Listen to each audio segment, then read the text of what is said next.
Buenos días a todos y a todas, bienvenidas y bienvenidos a nuestra presentación de novedades de octubre.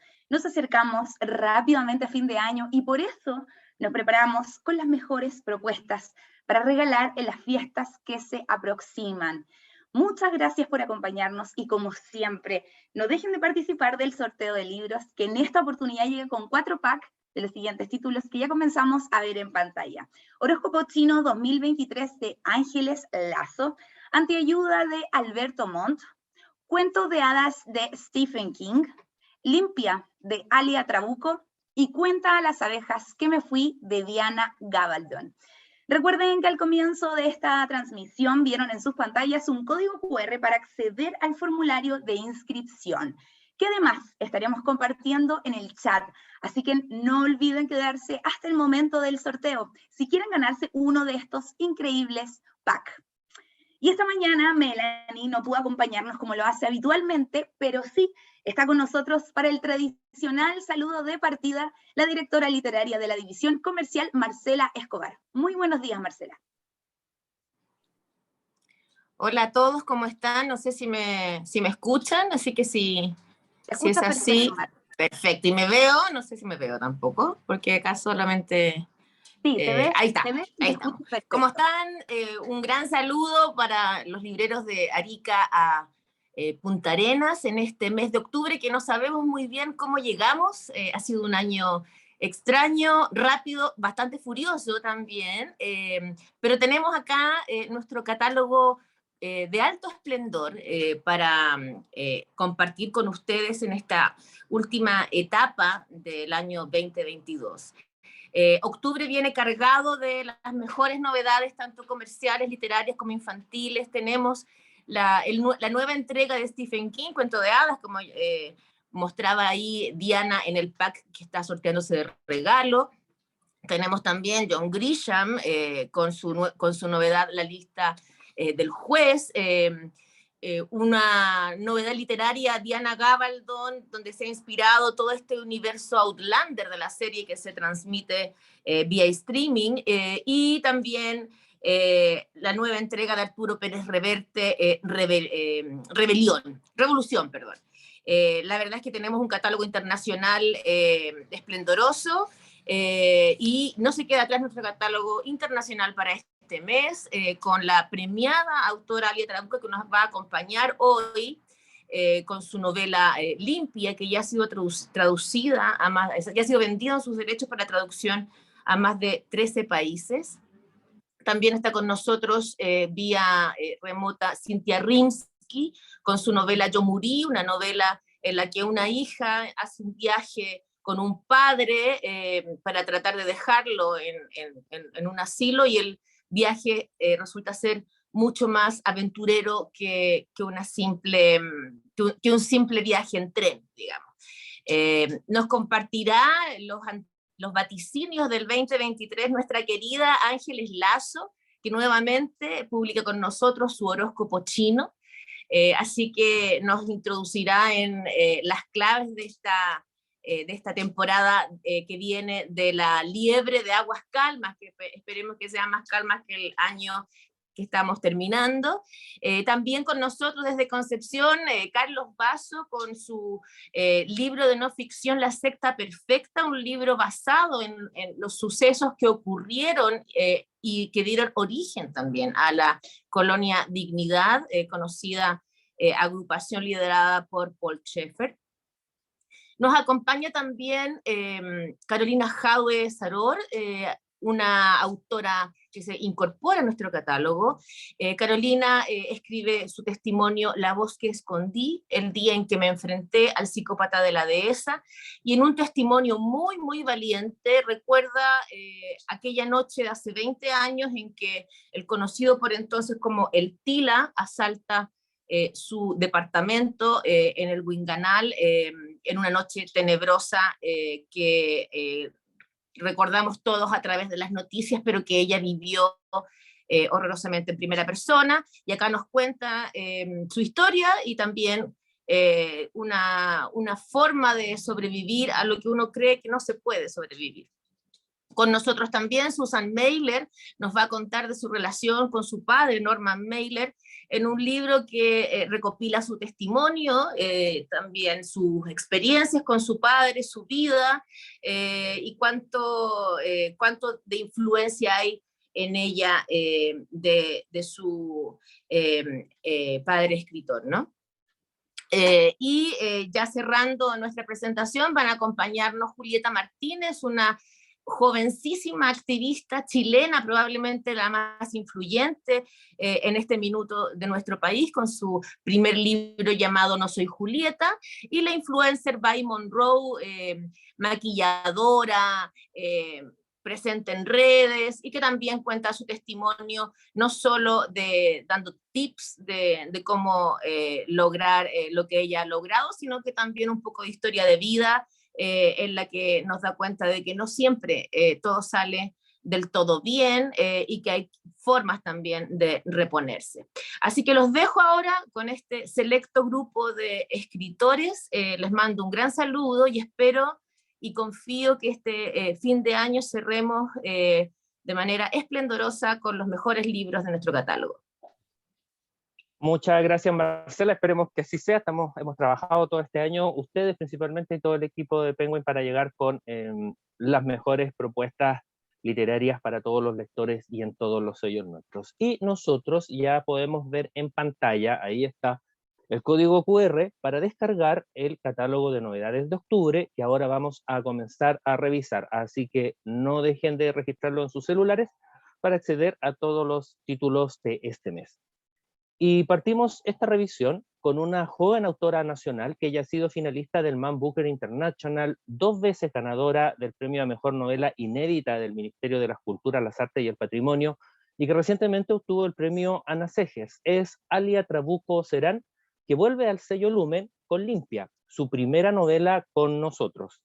En esta historia, Estela deja a su madre en el sur para trabajar como empleada doméstica en la casa de una familia en Santiago, y allí se quedará por los siguientes 7 años, limpiando y criando a una niña acosada por la ansiedad, cuya muerte vamos a conocer al comienzo de la novela, así que no estoy haciendo ningún spoiler.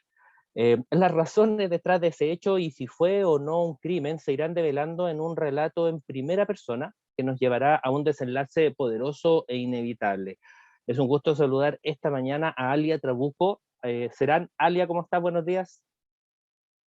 Hola, buenos días, Patricio. Hola. Y saludo también, aprovecho de saludar a todas las libreras y libreros que están acá, que la verdad es que hacen esta otra parte absolutamente esencial, posterior a que uno está encerrada escribiendo un libro, que es que ese libro llegue a las manos a las que tiene que llegar. Así que un gusto poder estar hoy día así virtualmente con libreras y libreros de todo Chile. Sí, y yo ya tengo en mis manos este libro, el ejemplar de Limpia, de la nueva novela de Alia, que ya debe estar llegando a las librerías, por lo menos aquí en Santiago. Así, cuéntanos un poco de este personaje, Estela, porque cuando uno lo lee, yo ya he tenido la suerte de empezar a leerlo, uno se sorprende con Estela, ¿no? Con este personaje que en primera persona, desafiante en las primeras páginas, empieza a relatar la historia y lo que significa ser una empleada doméstica finalmente en una casa que escucha, que ve y que piensa y reflexiona respecto de lo que va ocurriendo con un límite de acción bastante limitado, digamos, que es el de ser una empleada doméstica, pero que va estableciendo además esta relación con la otra protagonista, que es esta pequeña niña hija de la familia. Cuéntanos un poco de esta historia y particularmente de Estela.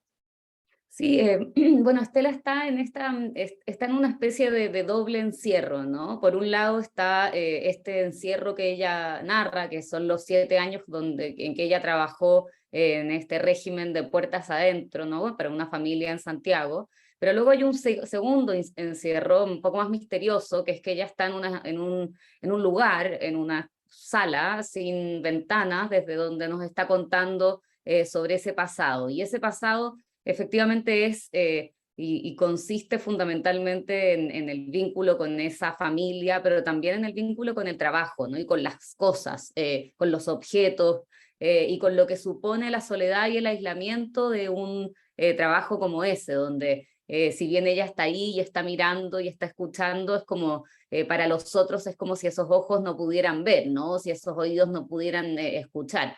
Y es justamente contra ese prejuicio que aparece esta voz, que para mí es la voz justamente lo más potente del libro, que es una voz que rompe con las expectativas de lo que se supone que tendría que ser una voz como esta, para parecer mucho más desafiante y rabiosa, a contar de ese pasado y como tal vez como en los intersticios de esa excusa, que es que la niña muere, ¿no? La niña muere en la página 1, no es como...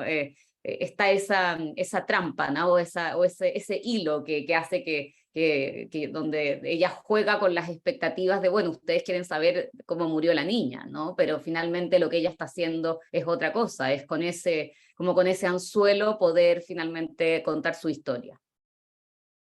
Sí, así es, una historia que tal como tú lo dices y se nota desde la primera página, es absolutamente fuera de las expectativas que uno tendría respecto a esta figura casi fantasmal que es el de la empleada doméstica, ¿no? En las casas, como tú lo dices, esta voz esta voz que no habla, que solo recibe órdenes, que no escucha, pero aquí vemos una mujer empoderada que hace su reflexión, que desafía además, efectivamente está al parecer en una sala de interrogatorio desde la primera página y en primera persona nos vamos enterando. ¿Cómo surge esta historia, Alia? Porque te lo iba a preguntar más adelante, pero te lo aprovecho ahora. Yo leí Las Homicidas, tu ensayo anterior que publicaste en Lumen, y no puedo estar equivocado, pero no sé si hay algún nexo ahí también con esas historias también de mujeres, que aquí no sabemos si es o no, porque está detenida, digamos, y ella va contando la historia, pero ¿hay algún vínculo ahí con esta percepción respecto de las mujeres en lo criminal, por así decirlo?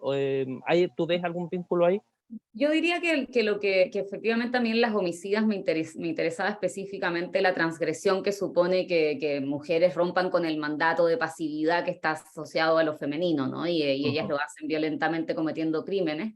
Y lo que me interesó en relación a este libro no tiene, la verdad, nada que ver con un crimen, pese a esta muerte que parece serlo, Exacto. pero en realidad pasa por otro lado, ¿no?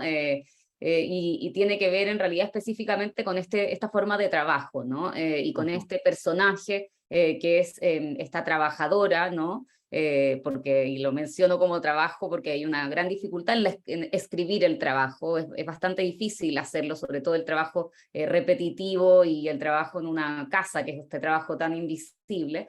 Y lo que me interesaba era específicamente esa figura, ¿no? Y la posibilidad de construir una voz para esa figura que escapara de las expectativas. Entonces, si bien hay un vínculo, porque en Las Homicidas yo trabajo con ese personaje en uno de los capítulos, en este libro en realidad el foco está ya no puesto en el aspecto criminal y en el aspecto de la transgresión de ese mandato, digamos, sino que está puesto específicamente en el tema del trabajo y el encierro y lo que supone como la invisibilidad de esa figura en esta cárcel que es también la casa, ¿no? Sí, esta novela acaba de salir acá en Chile, pero ya te ha traído muchas buenas noticias y me imagino te tiene muy contenta porque lo decía Marcela, ya ha sido comprada y va a ser traducida a 13 idiomas. Es una novela que en España también hay muchas expectativas, también va a ser publicada ya por el sello Lumen. ¿Cómo recibes esto? Porque esta novela, además, me imagino, fue escrita durante pandemia, fue una novela que trabajaste en ese periodo. Yo soy bastante lenta con la escritura, así que la novela la empecé a escribir el 2017. Okay. Fueron casi 5 años de trabajo.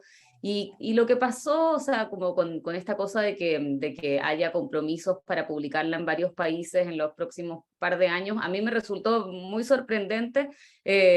Pero claro, es cierto que yo ya venía con mi primera novela, La Resta, se había producido algo bastante extraño también, extraño para los tipos de libros que son, digamos, que es que también se había producido un interés bastante grande de otros idiomas y ahora se vuelve a producir y por supuesto que es un honor y es una alegría gigantesca a la vez que como que también lo tomo con cautela porque los libros tienen que ir simplemente encontrando sus lectores y uno en realidad todo lo que puedo hacer es escribirlo y después dejarlo ir, así que yo estoy en el momento de dejarlo ir, pero muy contenta con también el compromiso de parte de la editorial, de Lumen, de publicarlo no solamente acá, sino que también en España en un par de meses y en otros países de América Latina, porque la verdad que sobre todo en este momento lo que me importa es que el libro circule bien en castellano, ¿no? Esa es como una preocupación que tengo y que vaya encontrando las manos que lo agarren y que lo sostengan en los próximos meses por acá, pero ha sido sí una alegría y algo un poquito inesperado porque la verdad es que es una novela que si bien creo que como que te agarra y te tira, ¿no? Tiene creo que esa gracia, es también una novela bastante reflexiva, ¿no? Así es. Es una novela bastante reflexiva y en ese sentido tiene momentos muy pausados, ¿no? Momentos de reflexión en torno al vínculo que puede tener un sujeto como una trabajadora de una casa particular con las bolsas de basura, con el trapero, ¿no? Como con limpiar el water, o sea, hay algo que también pasa por otro registro y que esté teniendo esta resonancia, tal vez se deba a la pandemia, de hecho, pero no lo había pensado hasta ahora y bueno, estoy obviamente súper contenta y ahora expectante de lo que pase, ¿no? Y nosotros felices también, es una novela, como tú lo dices, atrapante, léanla,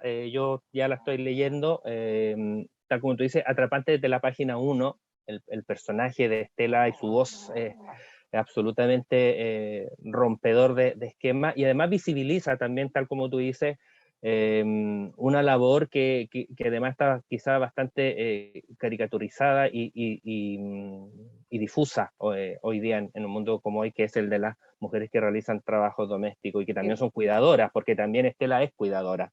Sí, totalmente. El tema de como la expectativa sobre cómo se supone que tendría que ser esa voz, ¿no? Entonces Exacto. romper con eso y tratar de responder a preguntas llenas de prejuicios, como quién tiene derecho a utilizar ciertas palabras y quiénes no, ¿no? Exactamente. El lenguaje, ¿no? El uso del lenguaje, sí.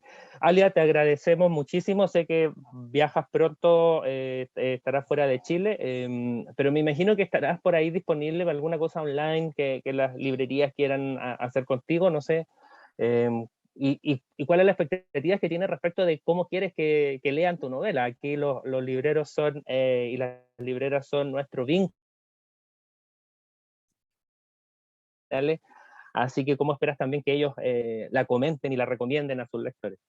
Sí, viajo, pero viajo porque me invitaron hay un premio, de hecho, al que está nominado las homicidas en Inglaterra, así que viajo un par de semanas a eso, y luego sí andaré por acá, así que encantada de tener conversaciones y diálogos donde se pueda profundizar en el libro y tal vez conversar con otras escritoras y escritores, que siempre es bonito, y bueno, y sobre qué expectativas tengo del papel de los libreros y las libreras. Yo siempre tengo las más altas expectativas, porque creo que gran parte de los libros más inesperados que yo he recibido no han sido reseñas que leo en los diarios, sino recomendaciones específicas de algún librero o alguna librera que me dice, oye, y este otro, ¿no? Y este libro y en ese sentido espero que el mío sea uno de esos libros que ellos sepan identificar con ese ojo medio como brujeril al lector o lectora al que este libro le pueda hablar, ¿no? Y yo creo que habrá que dejarlo en sus manos y yo tengo confianza en que sabrán hacerlo como siempre lo han sabido hacer, así que feliz de simplemente ya dejarlo ir también al libro después de tanto tiempo de tenerlo guardadito como secreto. Exacto, que empiece a vivir y a leerse en los lectores. Alia, muchísimas gracias, no te quitamos más tiempo por acompañarnos esta mañana y suerte con tu viaje. Y con el Gracias, libro, por Pato. supuesto, con Limpia. Chao, que estés bien. Gracias, Pato. Chao, chao. Y nosotros seguimos ahora con otra autora nacional ampliamente reconocida también recibió muchísimos premios en su trayectoria y radicada desde hace varios años en Argentina, aunque viaja constantemente a nuestro país. Es Cynthia Rimsky, que en el sello Random House presenta Yo Morí. Una hija y su padre, que se niega a ser internado en un hogar de ancianos, emprenden un viaje al sur de Chile en busca de una familia perdida. Y en ese camino se van a ir encontrando con otras personas que sin saberlo están unidas por su pasado. Cintia Rinsky también está con nosotros esta mañana. Buenos días, Cintia, ¿cómo estás? Hola, ¿cómo están? Bien, bien. Hola, Cintia, qué gusto Gusto de estar verte. acá. Falta la torta y los sanguchitos, pero bueno, estamos acá con los libreros y las libreras. Así, ¿dónde estás, Cintia? ¿Estás acá en Chile o estás en Argentina ahora? No, estoy ahora en Capital, en Buenos Aires. Ah, estás en Buenos Aires, ok. Cintia, Yo morí tiene ya de partida el título, es un título bien atractivo, bien enigmático. ¿Nos adelantas un poco qué significa Yo morí? Porque está, digamos, porque es juega un rol importante dentro de la historia. Bueno, yo estaba de vacaciones en Cuba y fui a un pueblito y te asaltan los guías turísticos, ¿no? Los guías turísticos, los Ajá. que te quieren alquilar casa, qué sé yo. Y al final me quedé con ellos que más o menos me quería sacar un poco menos de dinero, o habían los australianos los que les quería sacar el dinero y a mí como era latina un poco menos, y nos llevó a un río y nos contó una historia muy antigua, que es un mito que se llama Yo morí. Y yo tenía bastante, yo ya dudaba bastante, y después descubrí que es como esas tradiciones, esos mitos falsos que se cuentan mucho a los turistas, ¿no? Y que tienen como algún origen verdadero, pero que en realidad son falsos. Y entonces trabajé sobre esa idea, un mito de los indígenas americanos cuando llegó Colón a Cuba, y que más o menos el mito es que cuando Colón trata de explotarlos, ¿no es cierto?, de hacerlos trabajar como esclavos, ellos, era un río y arriba había una quebrada, entonces ellos llegaban a la quebrada y se tiraban gritando, yo morí, y preferían morir que es yo morí en realidad. Yo morí, esta es una adaptación, preferían eso, ser libres antes que trabajar. Entonces yo pesqué esa tradición, esa falsa tradición, que es lo que más me interesaba, que era un falso mito, y lo trabajé y lo adapté y construí esta historia. Sí, una historia o un falso mito, como tú dices, que te permite además contar esta historia entre padre e hija, ¿no? Una hija que ya está en el momento en que desea que su padre sea internado en un asilo anciano, por la edad, por la situación en la que se encuentra, y un padre además que se niega y que en esa discusión deciden iniciar un viaje que no es solo un viaje físico y espacial, sino que también es un viaje emocional y de vínculo, porque además van en busca de una media hermana, si no me equivoco, ¿no? De una hija de él, de una media hermana de la protagonista, y van en este viaje que es, como bien digo, un viaje en distintos aspectos y distintos registros. Claro, en ese momento este es un libro que a mí me gusta mucho porque es como mi primer libro de ficción, o sea, todo es invención. Y además es un libro de aventuras, porque yo no partí leyendo a Barthes, partí leyendo aventuras cuando era niña, y lo que me acercó a la literatura fueron los libros de aventura. Y siempre quise escribir un libro de aventura. Y lo único real transformado que hay en el libro es que cuando yo lo empecé a escribir, mi padre estaba muy enfermo y hubo que meterlo en un hogar de ancianos. Yo empecé a escribir eso y era tremendo, ¿no? Entonces de repente me pregunté, qué es lo que nunca hice con mi padre? Ir en un viaje de aventura.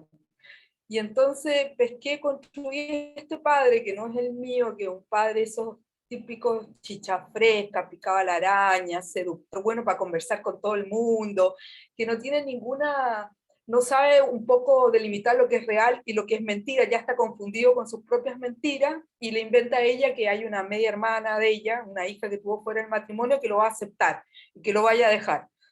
Y ella vive en Yamurí. Entonces empiezan a buscar este Yamurí, y es como estos espejismos que creen que van a llegar y nunca llegan, ¿no? Y Yamurí siempre está más lejos, y en ese camino van conociendo gente y les van pasando muchas aventuras, y también van saldando cuentas entre ellos dos, porque es difícil tener un padre tan aventurero. Él fue cónsul, viajaba, tenía otras mujeres, y en cambio ella era una mujer, una niña muy conservadora, muy miedosa, ¿no? Entonces, en este contacto entre ellos dos se van intercambiando también los roles.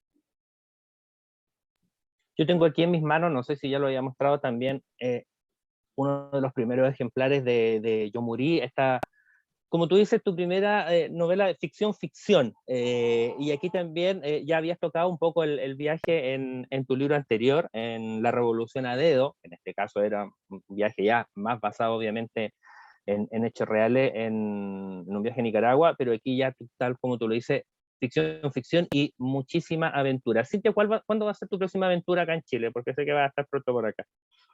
Sí, llego el 9, lo vamos a presentar el jueves 13, creo que, ¿no? O el 14, no me acuerdo.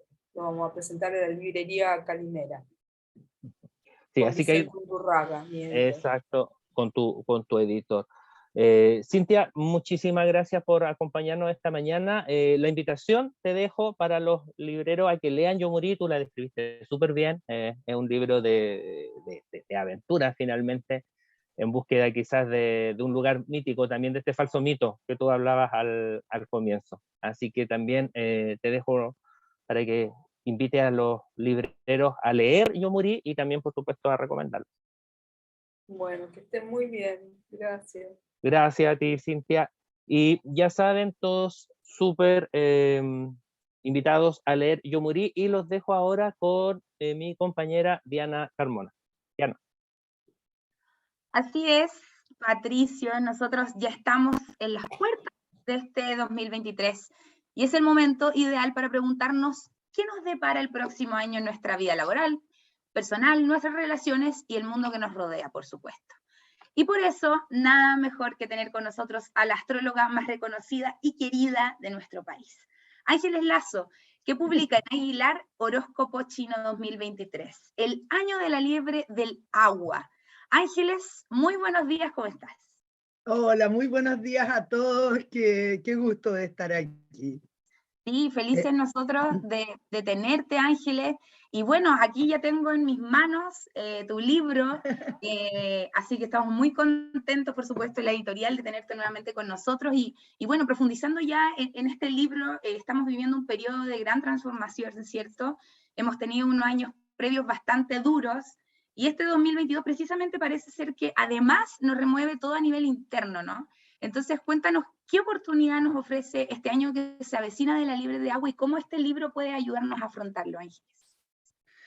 Bueno, qué decirles, estamos viviendo un tiempo de la historia de la humanidad extraordinario, o sea, estamos en pleno cambio de paradigma de la humanidad, lo que más o menos hemos venido, o sea, yo he venido trabajando a través de la astrología china a partir del 2020. En la astrología china nos da mucha luz el tema de los elementos. Entonces ya tuvimos los primeros 2 años de metal, 20 y 21, que fueron años absolutamente dedicados a la mente, ¿no? El metal corresponde al aire, a la mente. Pero cuando llegamos al agua, de este tigre feroz, bueno, ya dijimos del principio, ¿no? El tigre no es un animal doméstico, no es una mascota, es un depredador. Y lo hemos visto, ¿no? Un año feroz. Pero ahí el agua, este 2022, el agua estaba en aspecto yang. Entonces, más que un agua, era un tsunami. Y el agua corresponde a las emociones. Por lo tanto, no solo se han movido las guerras, los desastres naturales, cosa que ya habíamos anunciado, sino también todas las emociones internas se han ido convirtiendo en cosas muy arrasantes. Entonces, la llegada de la liebre, que viene con el agua yin, que es el agua calma, bueno, o sea, nos trae absolutamente un reposo, un relajo, pero al mismo tiempo existen cosas muy misteriosas con el signo de la liebre. La liebre, fíjate que es el único de los signos que está subdividido, podríamos decir, porque en algunos países del Asia lo llaman conejo y en otros lo llaman gato. Entonces, analizando esta situación, porque en realidad originalmente, ancestralmente, siempre ha sido la liebre. Y yo siempre he dicho, ojo, porque entonces en esta trilogía de personalidades de la liebre nos vamos a encontrar durante todo el año, porque cuando hay que escapar rápido es la liebre, pero cuando hay que seducir es el conejo, y cuando hay que hacer negocios es el gato. Y estos 3 rostros se van a aparecer en distintas circunstancias, pero se trata de un año de sanar heridas. Los zarpazos del tigre van a dejar hartas cicatrices, digamos, que en cierta forma la diplomática y amable liebre nos va a ayudar a sanar. Pero advierto todo el tiempo que, ojo, ojo, porque claro, los diplomáticos ya sabemos, son diplomáticos, o sea, nos van a decir siempre, claro, no te preocupes, por supuesto, pero después quién sabe cómo va a ser la cosa. O sea, no demos nada por sentado durante el año de la liebre. Tenemos que igual ahora manejar otras aguas. Si antes el agua nos inundó, nos desesperó, nos arrastró, esta agua no, está calma, pero no sabemos lo que hay debajo. Entonces, es un año que también hay que caminar sobre huevos. No podemos decir, wow, ya llegamos. No, en realidad, los ciclos en la astrología china van de 12 en 12. Por lo tanto, este cambio de paradigma que estamos viviendo como humanidad va a llegar hasta el 2031. Y vamos a ir de 2 en 2 viendo cómo los elementos nos van dando forma a los tiempos. Y este año de la liebre, bueno, de partida es un año muy fértil. Va a haber mucha creación. Yo tengo harta esperanza que esto se encamine hacia las culturas, pero también que se preparen las familias porque es muy fértil. Nacen muchos niños. El conejo es cosa seria. Y no solo eso, sino se llega a ciertos aspectos pacíficos que este año no lo hemos visto realmente, y se llega a acuerdos. Es un año muy de negociaciones en todo tipo de cosas, en lo personal y en lo público. Lo vamos a ver en la política, lo vamos a ver en la naturaleza. Y también ya empieza a notarse en este gran cambio de paradigma, a través justamente de las consecuencias del tigre, cómo se viene preparando el cambio de matriz de todos los combustibles fósiles que empiezan su retirada, porque ya cada vez nos vamos a acercar más a buscar otra matriz natural que permita que volvamos a tener esperanzas en que el planeta no se nos termine, porque así como vamos, realmente lo estamos desintegrando. Claro, Por lo tanto, este año de la liebre, para todos los amigos libreros, decirles, es un año fascinante, entretenido, que nos permite negociar, que nos permite enamorar y también nos permite como recuperar relaciones que se habían roto durante el año del tigre. Así que yo creo que dentro de todo y en gran parte es un tremendo respiro. sí. Oye, Ángeles, por acá una liebre. Ahí está. Sí. Sobre una cosa súper interesante que había visto en el libro, que hablas también sobre el cambio climático, ¿cierto? Y en el fondo, de pronto parece que no es una razón suficiente para que nosotros, que a veces solemos estar en estado de demencia, detengamos esta maquinaria destructora, ¿no? Entonces, precisamente este libro también enfatiza que la naturaleza no va a esperar más por tratados, en el fondo, de papeles, sino que tenemos que ir a la acción porque las consecuencias van a ser inevitables, ¿no? Son feroces. Claro, yo mira, como no puedo evitar seguir mirando hacia adelante y haciendo análisis a largo plazo, voy viendo que enseguida vienen los años de madera, que la madera es un elemento curioso para nosotros los occidentales, que no consideramos la madera un elemento. Sin embargo, es el único elemento vivo, mutante. Por lo tanto, los grandes cambios que nos esperan para esos 2 años van a ser trascendentales porque después vienen los años de fuego que son feroces, muy destructivos. Y terminaremos con los de tierra, yo creo, para aterrizar, porque se está creando una nueva humanidad. Si nosotros pensemos que esta humanidad naciente a partir del 2020 tiene una información que no tuvieron las anteriores. Entonces, la verdad es que creo que, como dicen los que muchos saben, todos hemos elegido nacer en estos tiempos. Yo a veces me pregunto en qué estábamos cuando lo decidimos, pero aquí estamos.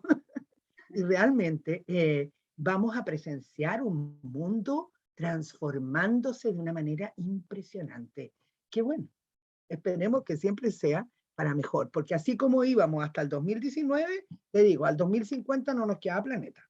Así es que dentro de todos los males, el menor. Este sacudón que nos está dando el destino era necesario. Y el año de la liebre es el año para recuperarnos. Así es que, bienvenida a la liebre. A recuperarse entonces, Ángeles, y a utilizar, por cierto, esta guía para ir sopesando todo este 2023, hacerlo más ameno y también ocuparnos de nosotros y de vivir este colectivo también de una manera mucho más consciente, ¿no? Ángeles, para despedirnos, contémosle a nuestras libreras y libreros que ahí ya están mandando mensajitos para ti también, si vas a estar disponible para actividades. ¿Cómo se viene este periodo? Absolutamente, mira, más o menos mi calendario para ahora de fin de año, octubre completamente disponible, entiendo que el 23 vamos a tener un encuentro ahí en el FAS, totalmente disponible, me encanta ir a firmar, me encanta relacionarme con la gente, así es que totalmente, solo noviembre no voy a estar en Chile, viajo a Uruguay, pero sin embargo diciembre estoy pero absolutamente disponible para ir de una punta a la otra del país. Maravilloso. Eso me encanta. Así que invítenme están dando la bienvenida desde ya, para que lo recuerdes. La librería Macay de Puerto Varas, también estaba la Pati Román de Busca Libre, así que, bueno, muchas gracias, Ángeles, por traernos este tema, por hablarnos también de la conciencia, que es súper importante en este periodo que estamos viviendo, y no solo con nosotros mismos, sino que también una red que nos sostiene y con los cuales estamos colaborando. Así que muchas gracias por estar ahí con nosotros. Gracias, Diana, gracias a todos los libreros, y bueno, busquemos los caminos para que la liebre nos consuele y nos regalonee lo más posible. A dejarse regalonear. Dispuesta a ir a todas partes. Acepto todas las invitaciones. Muchas gracias, Ángeles. Que tengas un bonito día. Gracias a ustedes. Que tengan lindo día. Chao. Y bueno, de las predicciones, ¿cierto? Ahí vamos a pasar a nuestro siguiente título. Cambiamos a la investigación periodística, porque el destacado autor Carlos Basso nos presenta La secta perfecta, una exhaustiva investigación sobre los secretos más oscuros de Colonia Dignidad, una secta religiosa creada por dos predicadores callejeros expulsados de la Iglesia Bautista Alemana y que, como toda secta peligrosa, fue formada para satisfacer básicamente los impulsos sexuales de su líder. Para conocer más detalles, nos acompaña desde Concepción Carlos Basso, a quien les doy una muy cálida bienvenida. ¿Cómo estás, Carlos? Muy bien, Diana, ¿cómo estás tú? Tanto tiempo, muy tantas bien. Pandemias, ¿no? ¿Visto? Sí, tantas pandemias sin vernos y sin hablarnos. Sí. Oye, yo no sé si mi video se está viendo. Sí, parece que sí. Sí, te ves perfecto, Carlos. Y justamente en este libro, para profundizar ya de lleno, narra los secretos más oscuros, ¿cierto?, de Colonia Dignidad. Precisamente, al leer La secta perfecta encontramos información inédita y entrevistas, ¿cierto?, a personas sobrevivientes de Colonia Dignidad. Cuéntanos más al respecto. Mira, bueno, yo no tengo ningún vaticinio, pido disculpas a la audiencia. Yo lo que tengo son historias del pasado, pero son historias que no se habían contado. Nosotros hemos visto o estamos habituados a entender esta secta, no como una secta, siempre la hemos visto como una cosa exótica, ¿no? como una especie de accidente que sucedió en este país. Y la verdad es que en esta investigación, que es una investigación muy extensa, me tomó unos 10 años más o menos, buscando documentos, buscando gente, etcétera. En esta investigación partí desde el principio, ¿no? Y me fui a tratar de entender qué había detrás de esta secta, cómo nace. Y me pillé con cosas que yo ni imaginaba, ¿verdad? Me pillé con cosas como que esta secta efectivamente nace en Alemania, pero nace fundada en un movimiento evangelista estadounidense, ¿ya? Y ese movimiento evangelista que encabezaba un pastor que se llamaba William Branham, que a su vez estaba emparentado con el Ku Klux Klan, o sea, hay una vertiente ideológica ahí, dio a su vez pie a varias sectas destructivas más, ¿ya? De hecho, Colonia Dignidad desde ese punto de vista está emparentado con la secta de Jim Jones, la secta de Jonestown, que en 1978 culmina con el suicidio masivo de más de 970 personas, ¿no? ¿Y por qué? Porque este mensaje, el mensaje que tenía, que así se llamaba, perdón, la secta de William Branham en Estados Unidos, el mensaje tenía una ideología completamente destructiva, una ideología apocalíptica, ¿verdad? Desde ese punto de vista, entonces, Colonia Dignidad fue una secta perfecta en términos de cómo funcionó, en términos de cómo indoctrinaba a sus víctimas. Muchas de esas víctimas, ¿no es cierto?, eran las mismas personas que estaban en esta secta, y para eso usaba técnicas que uno desconocía y que son impresionantes. Yo no había escuchado nunca esto hasta que efectivamente me fui metiendo en los documentos, entrevistando gente. Por ejemplo, además de las confesiones colectivas que obligaban a todos a hacer cada día, confesando entre comillas pecados absurdos, ¿no? Un chico que un día había sustraído café, ¿no? Y eso le significaba una golpiza, cosas así. Pero más allá de eso, por ejemplo, ellos mantenían a sus víctimas bajo un estado de absoluta vigilia, entre otras cosas a través de la interpretación de los sueños. Tú estabas obligado, las personas que vivían en Colonia Dignidad estaban obligadas a contarle todos los días a Sheffer que habían soñado. Y todo esto en función de una manipulación de la Biblia. Claro. Colonia Dignidad fue al mismo tiempo una agencia de inteligencia, ejercían, ¿no es cierto?, espionaje interno y espionaje interno. En este texto están incluidos muchos de los antecedentes que hay en las 46.000 fichas de inteligencia que fueron halladas en la Colonia Dignidad. En ese sentido, descubrí otras cosas. Por ejemplo, nosotros, y esto lo contamos hace varios años en este texto que se llama La CIA en Chile, nosotros tuvimos un intento de golpe de Estado en 1970, intento de golpe de Estado donde participó directamente la CIA. Pero en ese intento de golpe de Estado también participó Colonia Dignidad, y no tuvo una participación tangencial. O sea, estaban armados, les mandaban armamentos desde Estados Unidos, desde Alemania, y tenían acceso a una información que es impresionante. Entonces, la verdad es que esta investigación efectivamente cuenta muchas cosas que no conocíamos, pero yo no tengo ninguna duda que todavía nos queda un montón de cosas más por conocer.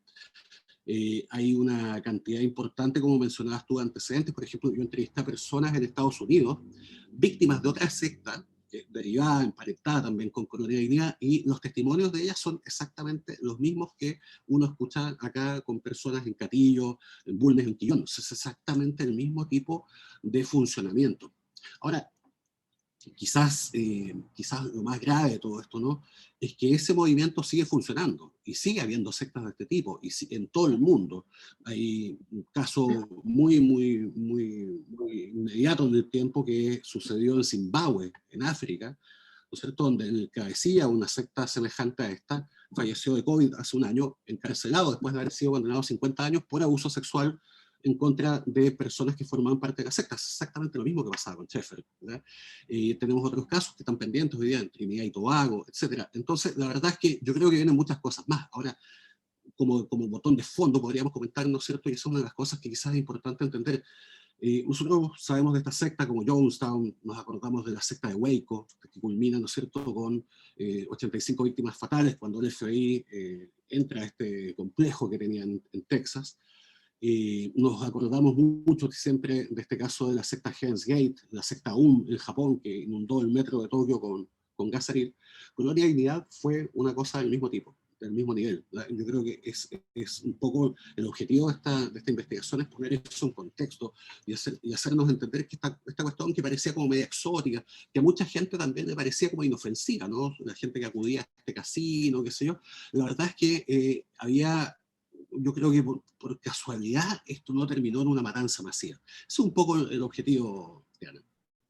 Sí, de hecho te quería comentar porque, bueno, sabemos que desde 1961 como tal, Colonia Dignidad se convirtió, ¿cierto?, en Chile en uno de los esquemas de dominación, por decirlo así, muy infame y eficaces también del siglo XX, y se perpetuó lamentablemente ante el silencio, yo creo, y la indiferencia también de todo el mundo, porque como tú dices, de pronto esto se ve como no se le da la real importancia que merece, ¿no?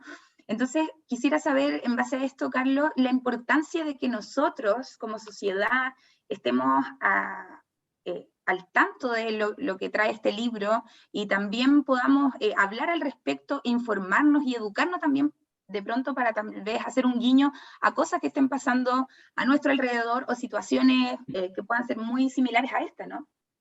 Bueno, fíjate que es muy buena tu pregunta, porque fíjate que en este mismo momento en Paraguay Paraguay se ha convertido en una especie de santuario de personas que han escapado de Alemania, Suecia, de Francia, otros países, ¿no? Gente antivacuna, ¿no? Gente conspiracionista que escapaba de Europa pensando que todo esto de las vacunas por el COVID formaba parte de una especie de esquema de dominación mundial, una cosa muy exótica, y salió a Paraguay, ¿no? Convencidos de que Paraguay es una especie de paraíso prometido.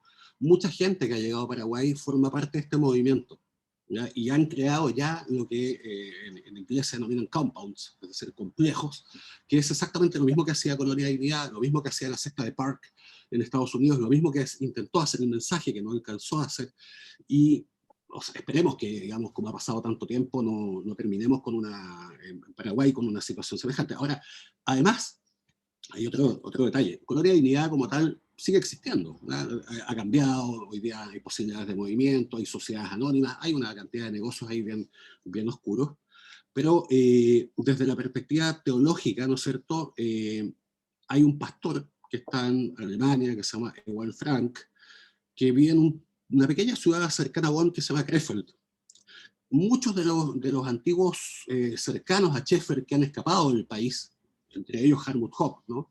Antes de él, Schreiber y su esposa y sus hijos y qué sé yo, todos ellos llegan a Krefeld. ¿Y por qué llegan a Krefeld? Ciudad con la cual ellos no tenían ningún vínculo. Prácticamente todos ellos son de otras ciudades, Siegburg, Gronau, etcétera, o Hamburgo. Y llegan a Krefeld porque ahí está el epicentro hoy día del movimiento de la lluvia tardía. Y porque ese pastor, que viajó varias veces, cuando Schaeffer desaparece de la secta, y por eso, insisto, es una secta, cuando Schaeffer desaparece en 1997, ese es otro antecedente, contamos aquí cómo fue que Schaeffer escapó, ¿ya?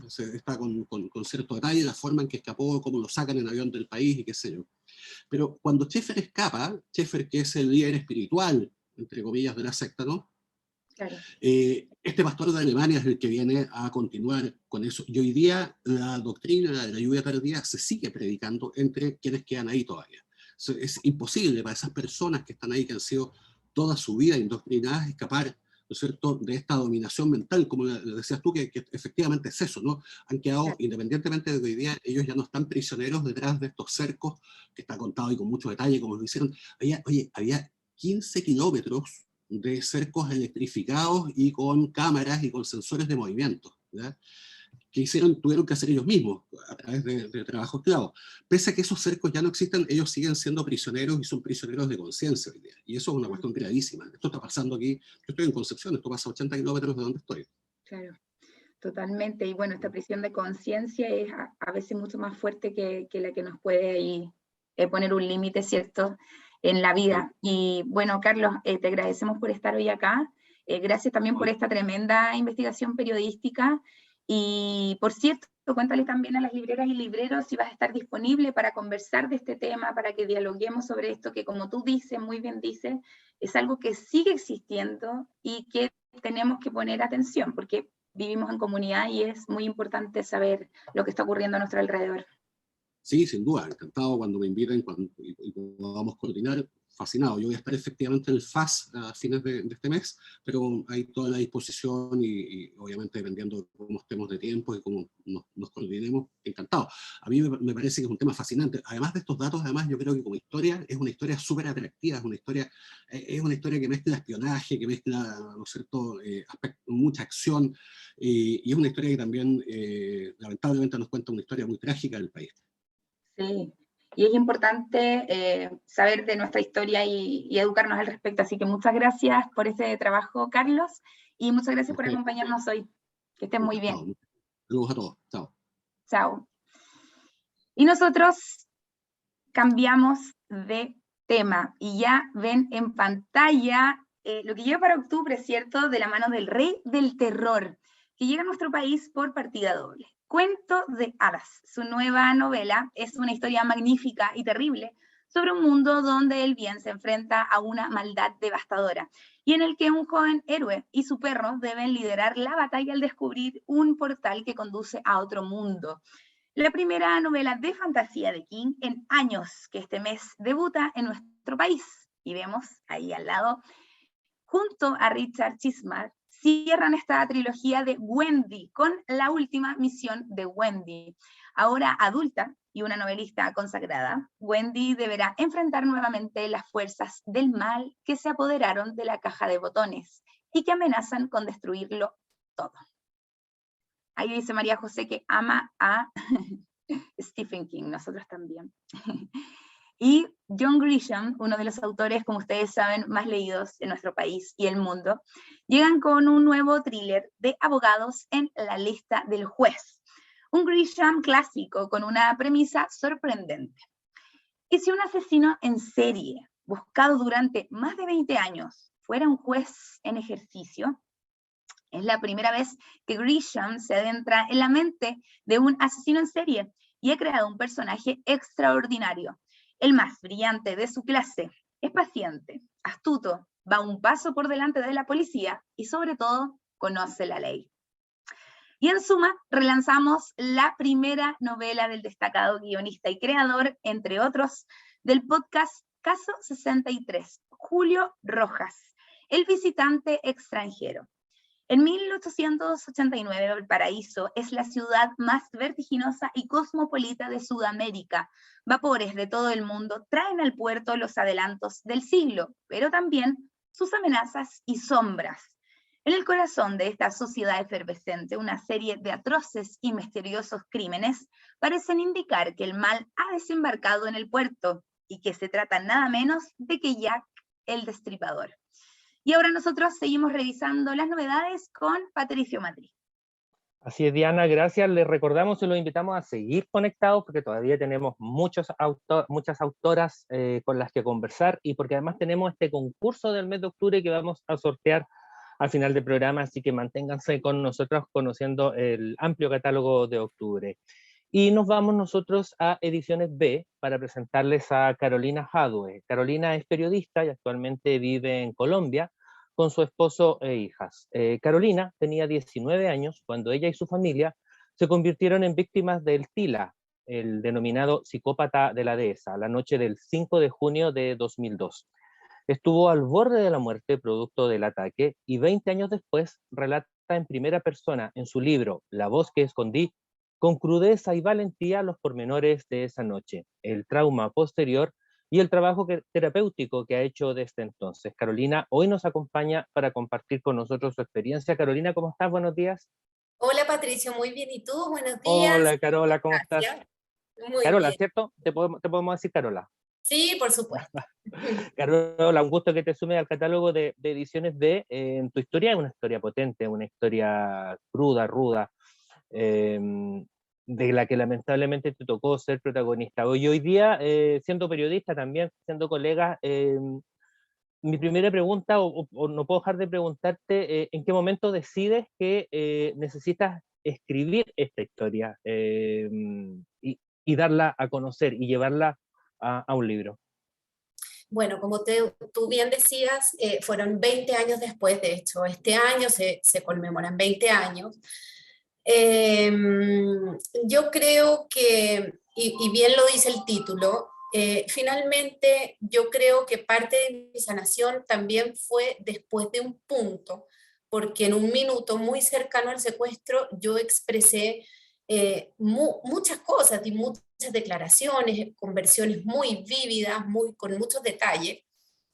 Y después de que pasaron más o menos 6 meses, después de todas esas declaraciones, de todas esas visitas a la policía, etc., simplemente sentí que tenía que callar. Y tenía que callar con el fin de sanarlo a mi manera. Pasó el tiempo, lógicamente una historia así nunca se olvida, una historia así siempre queda con uno viviendo para siempre. Pero cuando me alejé de Chile, cuando pude ver esto desde la distancia, sentí que siempre hubo una versión de la historia y una muy importante, que era la mía, no, por no decir la nuestra como familia, específicamente la mía, que nunca había sido contada. Entonces, yo creo, Patricio, que fue en 2 oportunidades que fueron muy latentes. Una cuando ya con mi marido y con mis hijas viviendo en el sur de Chile, en Linares, estábamos en una casa de campo, intentaron entrar a robar, se disparó la alarma de la casa y toda esa angustia, todo ese miedo, todo lo que te puede invadir físicamente en ese momento volvió a resurgir. En ese momento dije, no, aquí algo está pasando, yo esto no lo he sacado de mi cuerpo como lo he tenido que sacar. Pasaron los años y ya en Colombia traté de contárselo a una pareja de amigos que veníamos conociendo hace poquito y las palabras no me salían y el cuerpo me tiritaba y el corazón me latía de una manera impresionante. Y ese fue el momento en el que yo dije, esto tiene que salir de aquí, porque yo seguía adelante como con una motivación muy grande de seguir siendo feliz, pero eso no significa que esas emociones de alguna u otra manera traten de salir a flote de distintas maneras, y yo creo que esa paralización en el fondo fue el aviso para decirme, ya, o sea, este es el momento. Han pasado los años, estás lejos, estás con una distancia prudente como para poder mirar todo esto con altura de mira y poder contarlo. Yo siempre, bueno, toda mi carrera me destaqué por mi afán por la escritura, me gustaba mucho la literatura, entonces como que encontraba que todo se unía y se conjugaba de una manera muy linda como para yo poder hacerlo. Sí, te vimos, Carolina, para los que no saben, Carolina vive en Colombia, pero ahora está en Chile porque vino justamente a acompañar el lanzamiento del libro, va a tener una conversación en unos días más en la librería Bros de Fabio Costa, donde va a estar con Paula Cudú, hablando de este libro. Y ahora que lo viste, porque tuviste la oportunidad ya de verlo impreso, sabes que está escrito, esa sensación, ¿cómo vives esto? ¿Cuán sanador ha sido ver este libro, ver que tu testimonio, que pudiste, lo que dices tú, ¿no? Esta sensación, esta necesidad de sacar esta historia, de escribirla, estas emociones, al verla ahora plasmada en este libro? ¿Cuán sanador ha sido todo este proceso hoy día, que ya lo ves con un libro donde está tu testimonio, que además muchas otras personas que pueden haber vivido situaciones similares, quizás van a verse también reflejadas ahí en tu testimonio? Sí, mira, recordar finalmente, Patricio, yo creo que, como bien lo dice su derivación en latín, es volver a pasar por el corazón.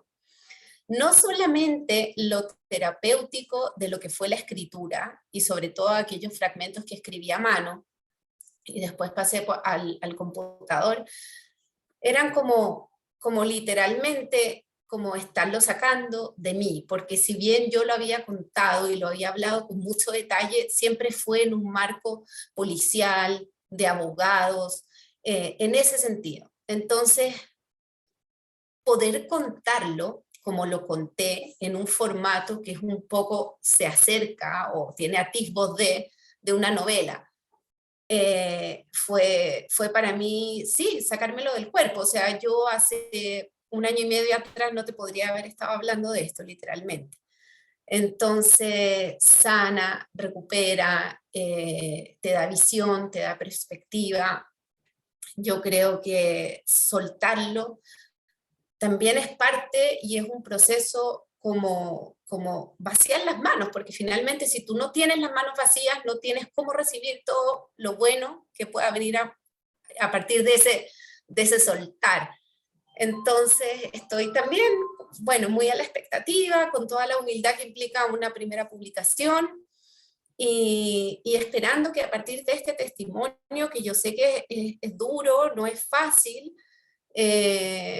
haya mucha inspiración a su alrededor y hayan muchas personas que se puedan conectar con el dolor que una persona puede sentir, porque finalmente yo no te puedo decir, no hubo dolor, o sea, no, al contrario, sí hubo mucho dolor, pero finalmente si no hay dolor, tampoco se despierta la conciencia. Entonces, bueno, eso es lo que yo espero con este soltar. Así nosotros también estamos felices de que hayas escogido a nuestra editorial y a Ediciones B para publicar tu testimonio, que hoy día aquí los libreros y libreras de todo el país están escuchando. Queremos agradecerte la confianza y por supuesto acompañarte en este testimonio que ya va a empezar próximamente a circular y va a poder llegar esperamos, a muchos lectores y lectoras en este país. Carolina, queremos agradecerte y te dejo estas palabras también para que te dirijas a los libreros y saber si vuelves a Colombia dentro de un par de semanas más, pero seguramente vía online quizá puedas seguir teniendo contacto con los libreros y libreras. Sí, sí, lógicamente. Primero que todo, decirles que valoro mucho el trabajo que hacen. Sé que está en sus manos también gran parte de la difusión de todos los trabajos que hacemos nosotros los autores. Yo voy a estar disponible aquí en Chile hasta el 12 de octubre, pero después totalmente abierta a participar de todos los eventos virtuales que puedan surgir aquí en mi país natal. Muchísimas gracias, Carolina, por tu testimonio. Bienvenida a nuestra editorial. Te mandamos un fuerte abrazo y nos estamos viendo ahí, me imagino, en los próximos días de nuevo. Así será, Patricio. Muchas gracias y muchas gracias a todos por la escucha. Gracias a ti, que estés muy bien. Y de este testimonio de Carolina pasamos a revisar otras novedades porque este año se cumplen 40 años de la publicación de La Casa de los Espíritus, la novela que consagró internacionalmente a nuestra querida Isabel Allende, que ya también ha estado en otras oportunidades compartiendo con nosotros en este formato. Y por eso nuestra editorial ha reeditado la novela con su portada original en toda Latinoamérica, la que además viene con un prólogo especial de Isabel, donde recuerda cómo fue escribir La Casa de los Espíritus y lo que significó en su vida. Y en De Bolsillo seguimos ampliando su biblioteca, incorporando ahora los clásicos Mi País Inventado, La Suma de los Días y La Isla Bajo el Mar. Y ahora vamos de nuevo con Diana Carmona. Diana. Así es, Patricio, para revisar 3 títulos de no ficción de Laura Esquivel primero, quien es una de las grandes voces de la literatura latinoamericana de las últimas décadas.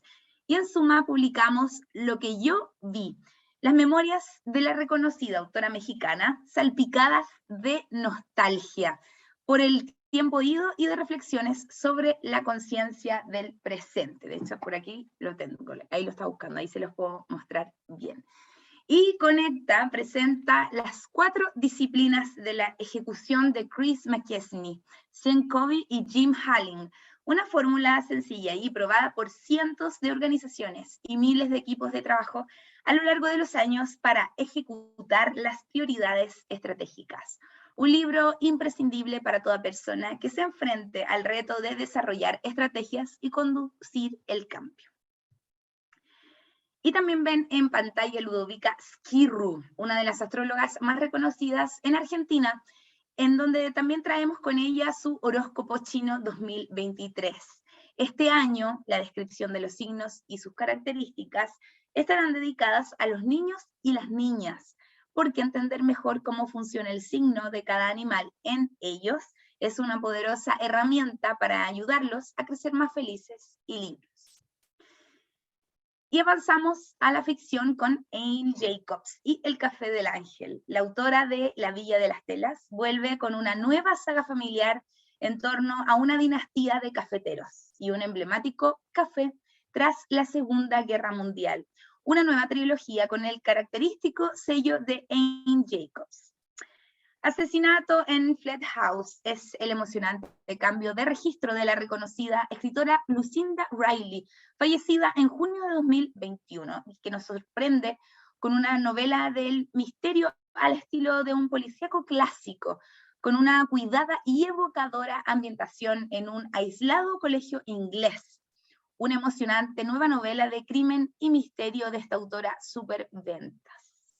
Y tras 7 años de espera, llega esta preciosura en Salamandra, la novela entrega de Forastera, Outlander también, la apasionante saga de Claire Randall y Jamie Fraser, en la cual se basa, de hecho, la serie que le estaba comentando.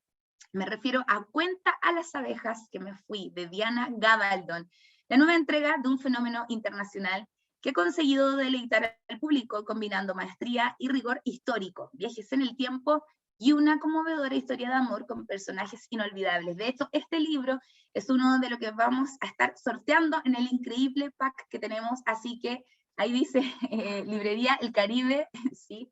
Este libro y otros más vamos a estar regalando, ¿cierto?, a final de esta transmisión, así que los dejamos súper invitados a que sigan conectados porque siguen muchos autores y nuevas novedades que traemos para octubre, así que no se lo pierdan porque está bellísimo, realmente un lujo. Exacto, muy buena.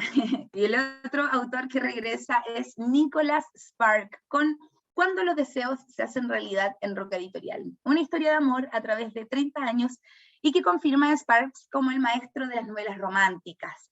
Y en el mismo sello llega La prisionera de oro de Raven Kennedy, primera entrega de una impresionante serie de fantasía.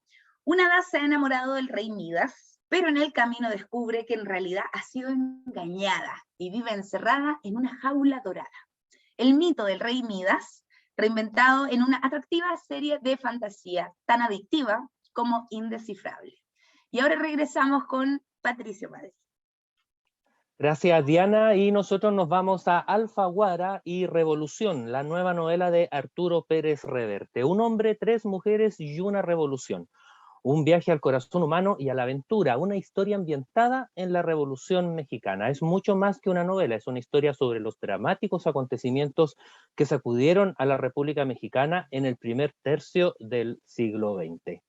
Y vamos ahora con número 2, que es la novedad de David Fuenquinos. En 1999, ustedes recordarán, arrancaba el casting destinado a encontrar al joven que interpretaría a Harry Potter. Al final solo quedaron 2 actores y fue Daniel Radcliffe el elegido porque tenía ese pequeño toque de más.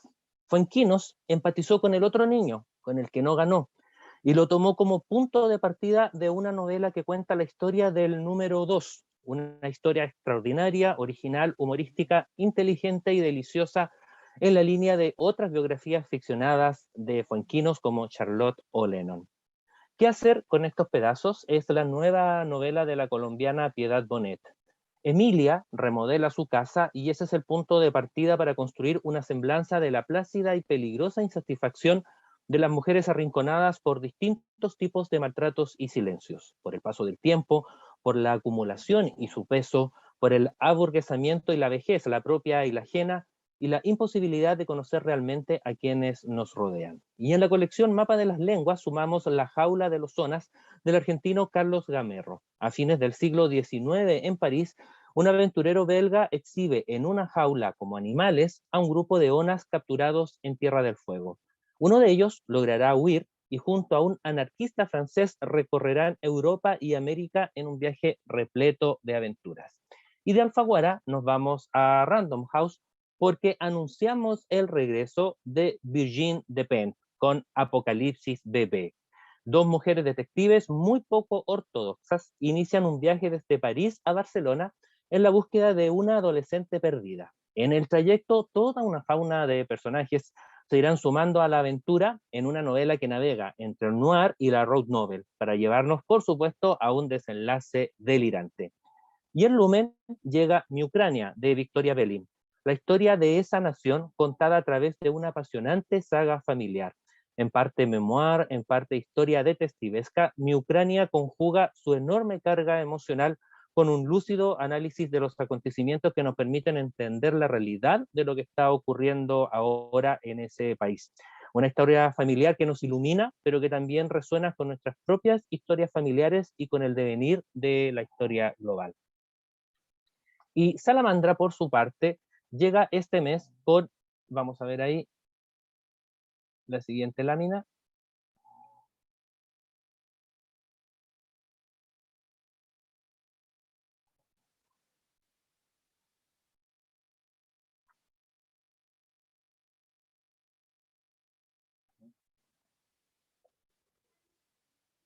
Ah, ok, ahí me dicen que yo no la veo, me dicen que está. Salamandra, por su parte, llega este mes con el cierre de la saga del escritor sueco Niklas Natt och Dag, 1795. Es la última entrega de su aclamada trilogía. El mal acecha por los sinuosos callejones de Estocolmo, encarnado en la figura del turbio y vengativo Taiko Seton, que prepara un asombroso y perverso plan para sumir a la capital sueca en los abismos infernales. Y seguimos divulgando la obra del Premio Nobel de Literatura Abdul Sarrak Gurna, La vida después, que es su última novela. Una conmovedora historia sobre el colonialismo y la guerra. Apenas acaba de comenzar el siglo XX y alemanes, británicos y franceses se han repartido África. En el medio de este conflicto, un grupo de jóvenes africanos que fueron secuestrados por los europeos y han regresado a su pueblo intentan rehacer sus vidas, mientras la sombra de una nueva guerra en otro continente amenaza con llevárselos de nuevo. Y volvemos a Lumen porque Norman Mailer fue uno de los más destacados, talentosos, pero a la vez controversiales autores del siglo XX.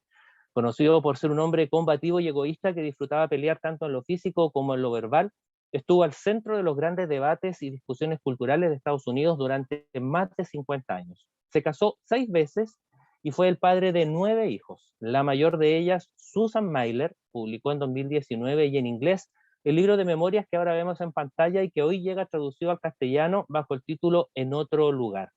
Un libro que reconstruye desde la mirada de la hija esta relación con un padre intensa y compleja, con 5 madrastras y con sus 8 hermanos. Esta mañana nos acompaña Susan. Susan, ¿cómo estás? Buenos días. Hola, buenos días. Hola, Susan. No sé si me ven. Te vemos no y me te veo. escuchamos, te vemos y te escuchamos perfecto. Perfecto, Susan, okay. Norman Mailer es uno de los grandes nombres de la literatura del siglo XX a nivel mundial. Y tú fuiste la mayor de 9 hermanos. Y en este libro, en el otro lugar, cuenta esa mirada, ¿no? Desde la hija, los claros, las luces y las sombras de crecer junto a este hombre que están en este testimonio que hoy nos presenta. Así que parto un poco por eso, ¿no? La mirada de la hija debe ser absolutamente diametralmente opuesta a la que el mundo tiene de Norman Mailer. Bueno, esa fue, primero, antes que nada quería saludar a todos, agradecerles esta instancia y a los libreros también quería saludarlos y yo entiendo que esto los libreros son muy importantes en la difusión de un libro, así como decía Alia, cuando yo voy a una librería, me acerco a un librero y pregunto, bueno, ¿qué me recomiendas? Y generalmente las recomendaciones son muy buenas, a menos de que vaya yo a buscar un libro en particular. Pero volviendo a tu pregunta, que me parece excelente, porque la idea que yo tuve para escribir este libro fue mostrar una faceta poco conocida de Norman, que era la de cómo era él como padre, con los claroscuros de él, con los aciertos y los muchos desaciertos que él tuvo. Y además mostrar, escribir sobre cómo fue para mí, que fui la mayor de los 9 hermanos, vivir a través de 6 matrimonios. Bueno, mis padres se separaron cuando yo tenía 1 año y medio, así que prácticamente yo no viví la relación de ellos más que a través de lo que ellos me contaban, pero sí viví los 5 matrimonios posteriores y el nacimiento de todos mis hermanos. Entonces, mi libro habla de eso, además también toco el tema de la fama y de cómo es ser hija de un hombre famoso, tan famoso que cuando él cuando estaba vivo en el siglo XX, digamos en los años 80, 70, 90, tú caminabas por la calle con él y la gente lo paraba y le decía, oiga, usted es Norman Mailer. Por ejemplo, hay una escena en mi libro en que él viene a Chile. Vamos al Hotel Carrera, subimos al bar con mi esposo, él y yo, y hay unos Marines que están ahí de la embajada norteamericana, que están ahí sentados y se nos quedan viendo, y finalmente uno se acerca y le dice a mi papá, tengo una apuesta aquí con mis compañeros. Así le dice, ¿cuál? Que usted es Norman Mailer. Entonces, a mí eso me impactó, que los Marines que tenían 20, 22, 25 años, supieran no solo quién era él, sino que además reconocieran su cara. Eso me llamó. Bueno, entonces, crecer dentro de esa fama no es algo fácil. Entonces, el libro es sobre él, pero también es sobre mí y mi búsqueda de identidad, de quién soy yo, y del largo trayecto que yo tuve para encontrarme y para darme cuenta que no es necesario ser famoso para tener valor, para tener un valor propio. Y eso fue gracias al psicoanálisis, a hacerme yo psicoanalista, a tener un grupo de colegas, una red acá en Chile. Ahora, yo viví entre México y Estados Unidos, porque mi mamá se casó con un mexicano después de que se separó de mi papá, y yo crecí entonces con arraigos y desarraigos toda mi vida, desde chiquita. Entonces el libro también tiene que ver con eso y yo creo que ese es un tema que es muy actual. Yo lo viví en los años 50 y 60 y 70, pero es un tema muy actual con toda la migración que llega a Chile y en todo el mundo, cómo está moviéndose la población mundial y lo que es vivir en dos lugares y no pertenecer a ninguno en realidad, totalmente. El tener dos idiomas, dos culturas y no poderlas juntar, porque juntarlas era como juntar a mi padre y a mi madre, que ya para esas alturas, ya para mediados de los 50 ya no se llevaban para nada bien. Y luego mi llegada a Chile, que yo me casé con un chileno en México, lo conocí, él era exiliado, y entonces llegar a Chile en los años 80, que no fue nada fácil. Entonces también toco ese tema en la tercera parte del libro, de lo que significó para mí, norteamericana, mexicana, o sea, una persona bicultural, llegar a un tercer país de América Latina que no tenía nada que ver con México en esa época, y Chile es muy diferente a México, y los chilenos son muy diferentes a los mexicanos. Entonces que yo iba, por ejemplo, a los supermercados y ni siquiera sabía, no entendía los cortes de carne, por ejemplo, no sabía cómo comprar la carne, no entendía bien el humor, y además vivir en dictadura, que fue muy fuerte para mí y obviamente para todos los chilenos o para muchos chilenos. Y mi inserción en este país, que ya llevo viviendo en Chile 42 años, yo llegué acá en el año 40. Acá tuve mis hijos, acá me hice psicoanalista, acá tuve mi proceso psicoanalítico también, personal. Entonces, bueno, en la tercera parte del libro hablo de todo lo que fue para mí y lo que ha sido para mí estar viviendo en Chile. Sí. Y describe muy bien el libro porque efectivamente no es solo la mirada de una hija respecto a su padre, en este caso un padre muy famoso, muy conocido, fundamental en la literatura, sino además el trayecto tuyo como hija, y lo mencionaba un poco, ¿no? Esto del desarraigo, esto de la búsqueda de una identidad, de saber quién soy. No eres solo la hija de Norman Mailer, eres también una persona individual, y esa búsqueda y ese crecimiento a través de los años, y tal como tú dices también, que hoy día nuestro país lo está viviendo, el mundo en general está viviendo este tema del desarraigo, de las nuevas identidades, de los movimientos, y además el hecho particular de, lo decías al comienzo, lo dije yo también, ser la mayor de 8 hermanos, 5 madrastras en el camino, o sea, una vida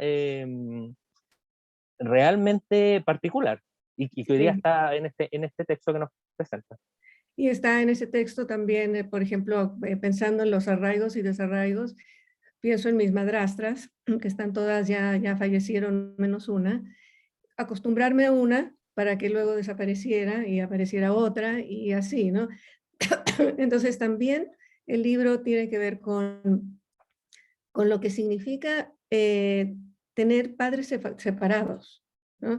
Y las familias ensambladas, que en Chile hay muchísimas familias ensambladas, ¿no? Y las dificultades de estas familias. Ahora, algo hizo Norman, y esto es muy fuerte y es algo que me han comentado, toda la gente que ha leído el libro me lo ha comentado, que algo hizo mi padre que a pesar de cómo era él, de que él era una persona muy controversial en lo intelectual y en lo personal, y de todas las mujeres, pudo hacer una familia. Nosotros, los 9 hermanos, somos bien unidos, somos bastante diferentes todos, pero nos queremos mucho. Entonces nos juntamos, disfrutamos mucho de nuestra compañía, y eso es algo que también quería yo plasmar en el libro, que de alguna manera, a pesar de todas las actividades que él tuvo en toda su vida, él se tomó el tiempo de estar con nosotros y de darnos a nosotros la sensación de familia.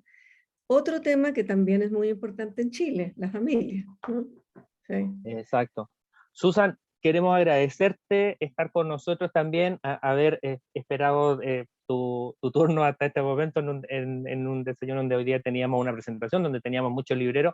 También contarles que tu libro también va a estar, lo vamos a presentar en FAS, algunos autores ya lo han mencionado, todo va a estar el domingo 23, a eso de las 5 de la tarde, ahí luego vamos a pasar el dato completo para que todos los amigos libreros y libreras sepan. Y por supuesto me imagino también que estarás disponible para conversatorios, para firmas, para cosas que los libreros te vayan a proponer en las próximas semanas. Sí, yo estoy disponible, yo voy a estar todo el mes de octubre, estoy en Chile, después voy a estar en Nueva York unos 10 días en noviembre, pero vuelvo a Chile, así que estaré acá el resto del año y por supuesto estoy disponible, encantada, ya sea online y también visitar diferentes ciudades sería para mí algo muy entretenido, así que cuenten conmigo. Muchísimas gracias, Susan, por acompañarnos esta mañana y por confiar en nosotros para publicar en castellano tu libro de memorias. Que estés Además, muy bien. Una última cosa, nada sí, más. dime. Que yo traduje el libro. Es cierto, no, tú misma hiciste la traducción. Yo misma hice la traducción y eso yo creo que también es algo importante, que además hablo de eso al final del libro en un epílogo. Bueno, era eso nada más y muchas gracias por esta reunión. No, gracias a ti por estar con nosotros esta mañana. Que estés bien, Susan. Hasta luego, gracias. Y nosotros nos vamos ahora a revisar novedades en los sellos Taurus y Debate.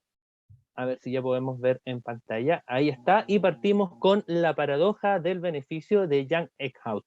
En los últimos 40 años, un puñado de empresas ha cosechado la mayor parte de los beneficios del progreso y en lugar de trasladar los frutos de esos avances a los consumidores, han hecho subir los precios, lo que ha contribuido a incrementar la desigualdad. Lo estamos viviendo ahora con esta inflación que estamos viviendo a escala global, a incrementar la desigualdad y a estancar la movilidad social. La paradoja del beneficio es una provocadora investigación, pero también una interesante propuesta de soluciones para restaurar una economía sana. Revuelta, de Nadav Eyal, plasma el choque entre la revolución cultural y económica actual y la contrarrevolución que protagonizan aquellos a quienes el progreso ha marginado y explotado.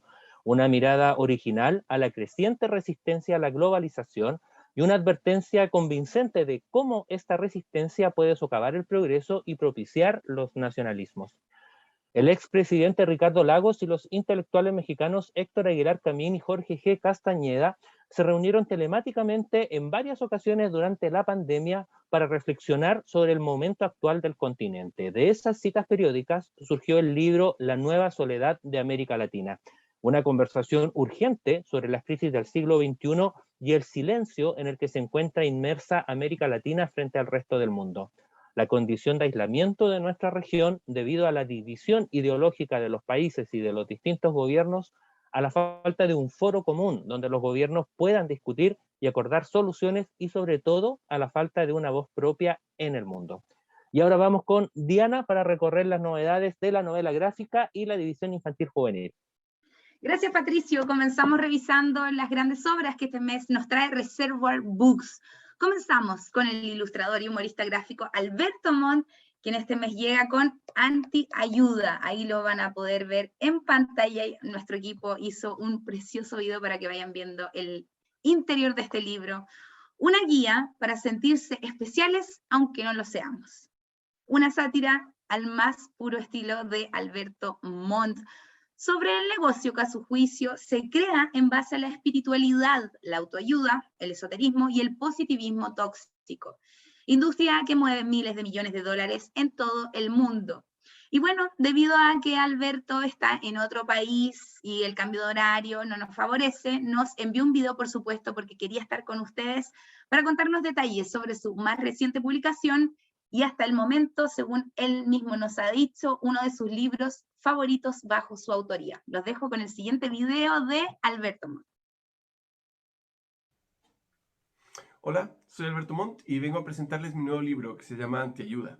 Es un libro que recopila ilustraciones, viñetas, imágenes, ideas, todos en torno a esto, ¿no? A la antiayuda desde un punto de vista humorístico, con mucho de ironía y sarcasmo, y con, no sé, mucho de mi firma personal, encuentro yo.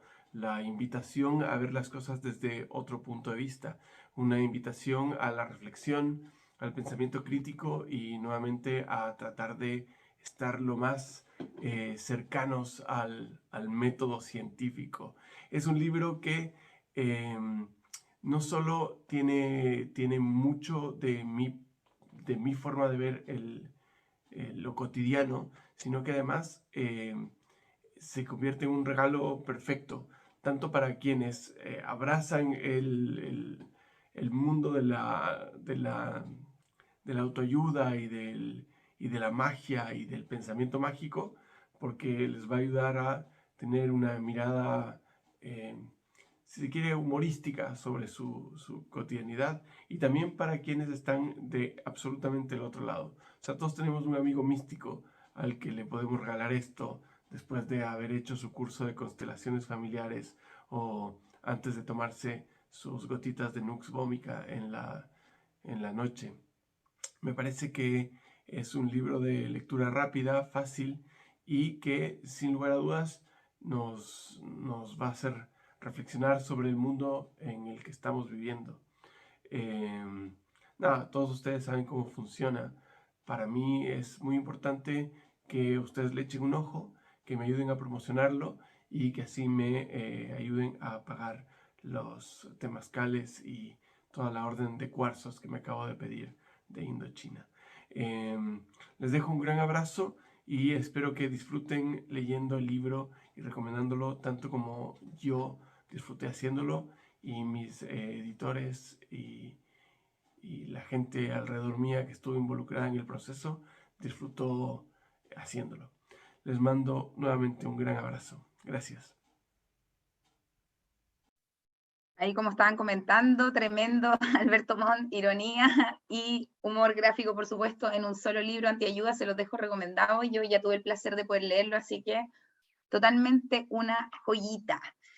Y nos vamos a otra joyita, una obra de arte, de hecho, que tengo aquí en mi poder, preciosa, creada por Alejandro Jodorowsky y Zoran Janjetov, un músico, colorista y dibujante serbio, que cuenta con una amplia trayectoria en la industria del cómic francés. También los invito a ver el video que nuestro equipo hizo para ir conociendo el interior de esta gran obra de arte.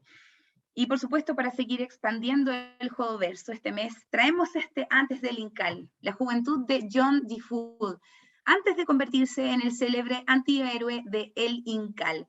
Esta edición presenta los colores originales y cuenta con más de 20 páginas de extra que incluyen versiones nunca antes vistas de algunas páginas, bocetos y entrevistas.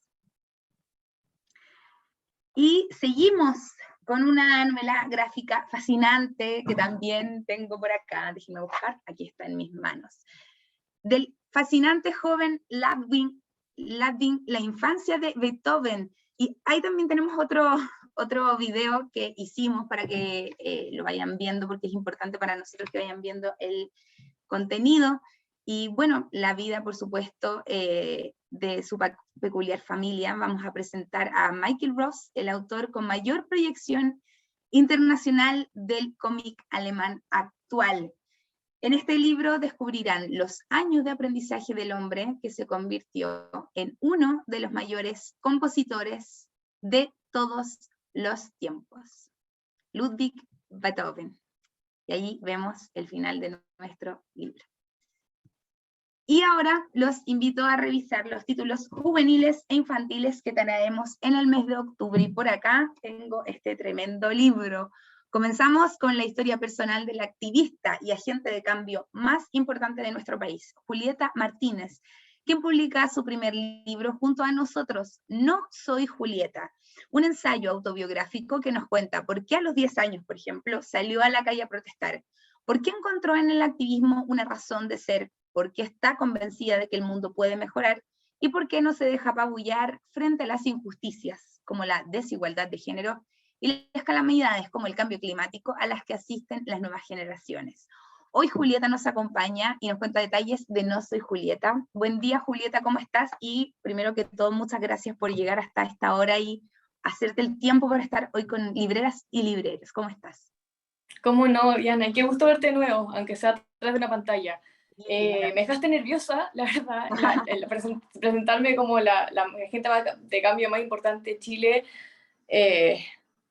No sé, pero espero dejar poder entregar todo lo posible por generar un impacto real, un impacto positivo en el mundo. Parto por decir gracias a todas las personas que están conectadas el día de hoy, gracias por escucharme. Este lanzamiento de mi primer libro, lo que me tiene extremadamente contenta. Está pensado para todas aquellas personas que se han preguntado a sí mismas, ¿será que podré generar un impacto positivo en mi comunidad, en el mundo? ¿Qué herramientas necesito? ¿Cómo lo hago? ¿Con quién me conecto? Pensando en el punto tan crítico que estamos viendo hoy en día en la historia, ¿no? Estamos repensando tantas cosas. La forma de entender la política, la economía, lo que decido, por qué lo decido, lo que consumo, por qué lo consumo, qué es el activismo, hasta dónde llega. Y especialmente pensando en los niños, niñas, jóvenes y adolescentes que tan invisibilizados han estado y que tienen las mejores ideas, las más innovadoras para cambiar nuestro futuro y presente. Sí, totalmente, y como dices, bueno, de la mano de lo que comenta Julieta, llegaste hace unos días desde la Semana del Clima en Nueva York, donde te vimos ahí con personas de todas las nacionalidades, razas, géneros y creencias, por supuesto, donde convergen, ¿no? Precisamente para entregar este mensaje común sobre la importancia de actuar ahora. Y precisamente No soy Julieta tiene todo de lo que estoy comentando. Cuéntanos más detalles, lo que pudiste experienciar y qué también tiene de eso No soy Julieta y la importancia. Siendo súper honesta, y aquí no se los digo solamente como activista, se los digo como niña, bueno, tan niña no soy, ya tengo 19 años, y como persona también. Este fue un trabajo donde me mostró un lado mucho más vulnerable de mi persona. Para tal vez, obviamente me presento, bueno, me llamo Julieta, tengo 19 años actualmente, me sé involucrar en el mundo del activismo, del emprendimiento, mejor dicho, de la innovación muy pequeñita. Tenía 12 años donde escuché por primera vez lo que significaba sacar adelante una iniciativa, un proyecto de ley, de qué se trata, cómo puedo mejorar la calidad de vida de mi entorno, de las personas que quiero, de las personas con las que comparto esta bandería de lucha, ¿no? Que poco a poco se empezó, yo soy fundadora también de una plataforma que se llama Tremendas, que es una plataforma que actualmente está presente en 18 países a lo largo del mundo. Trabajamos con niñas, jóvenes, adolescentes, buscando amplificar sus voces, que se den cuenta que no estén solas, que nunca han estado solas. Trabajamos por el acceso a la educación en materia ambiental, también en todo lo que es el mundo STEM, ciencia, tecnología, ingeniería, matemáticas. Darle redes de contacto, ¿no? Redes de apoyo. Que también me ha dado la posibilidad de encontrarme en seminarios, en conferencias globales que honestamente nunca pensé que me iba a encontrar en ese tipo de espacio a mi corta edad. Tuve el privilegio de participar en el Foro Generación de Igualdad, que fue hace un par de años atrás, en donde sostuve un diálogo intergeneracional con la ex secretaria de Estado Hillary Clinton.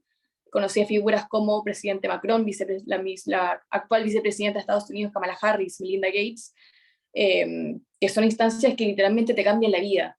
¿Y cuáles son los mensajes que entregas? Sobre todo desde la perspectiva no solo juvenil, sino latinoamericana. Como Diana mencionó, trabajo lo que es esta conexión sustentabilidad con como el mundo, entender que la crisis climática no es género neutral, que afecta extremadamente a niñas, jóvenes, adolescentes, pero no solo quedarse en el uy, qué pena lo que está pasando, sino pasar al uy, qué pena lo que está pasando, ¿qué puedo hacer para resolverlo? ¿Qué puedo hacer para salir de mi zona de confort? Sí, y de la mano de eso que comenta Julieta, también este libro es una herramienta de comunicación para democratizar el acceso a la información en torno a la acción climática. De hecho, tu libro da cuenta de aquello. Cuéntanos sobre la importancia de que este libro llegue a todas y todos, a niñas, niños, padres, madres, abuelos, abuelas, todo el mundo. Tal. Yo creo que actualmente el rol del activista, muchas veces no pensamos que es como esta persona con una pancarta en la calle gritando algo, y para mí el activismo va mucho más allá de eso. Yo creo que todas las personas aquí podemos y tenemos que ser activistas en el rol de informar a nuestra comunidad, ¿no? El democratizar el acceso a información, Por ejemplo, Ena, cuando yo hablo del cambio climático, me acuerdo cuando empecé a aprender acerca de el informe del IPCC, la NDC, resiliencia, adaptación, mitigación, que son temas que solo los maneja el mundo de la academia, porque está lleno de tecnicismo. Y eso deja a sociedad civil, a personas que realmente están viviendo el efecto de la crisis climática fuera de las conversaciones. Yo trabajo con niñas que crecieron pensando que las nubes las creaban las industrias, que cuando llegaron a Santiago por primera vez dijeron, ¿por qué hay 8 tipos de árboles distintos y en mi casa yo solo veo pinos y eucaliptos? Son realidades que existen, que se viven, y son las personas que menos tienen, ¿no?, como una voz, pero también un voto en los procesos de toma de decisiones. Por eso mismo, este libro lo que busca es entregar herramientas, pero concretas, tangibles, de qué puedo hacer para conectarme, para encontrar un espacio seguro, para conectarme con mi gobierno local, con mi misma comunidad también, y muestra un poco este lado más, como mencionaba antes, más vulnerable, porque no, también no siempre es fácil, ¿no? Si bien el activismo es un mundo maravilloso, también de pequeño.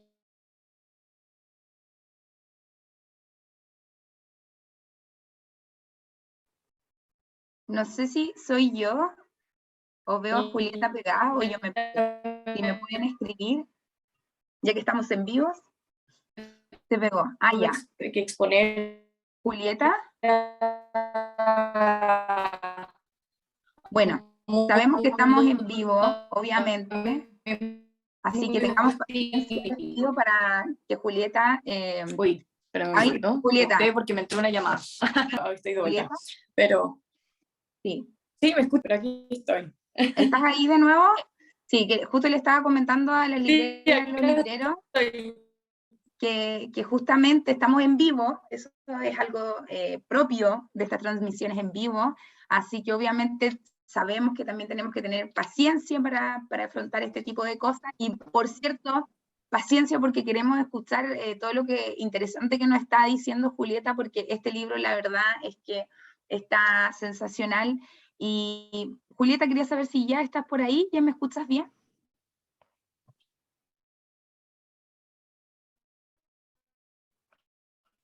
Creo que sí, pero a ver, intentémoslo.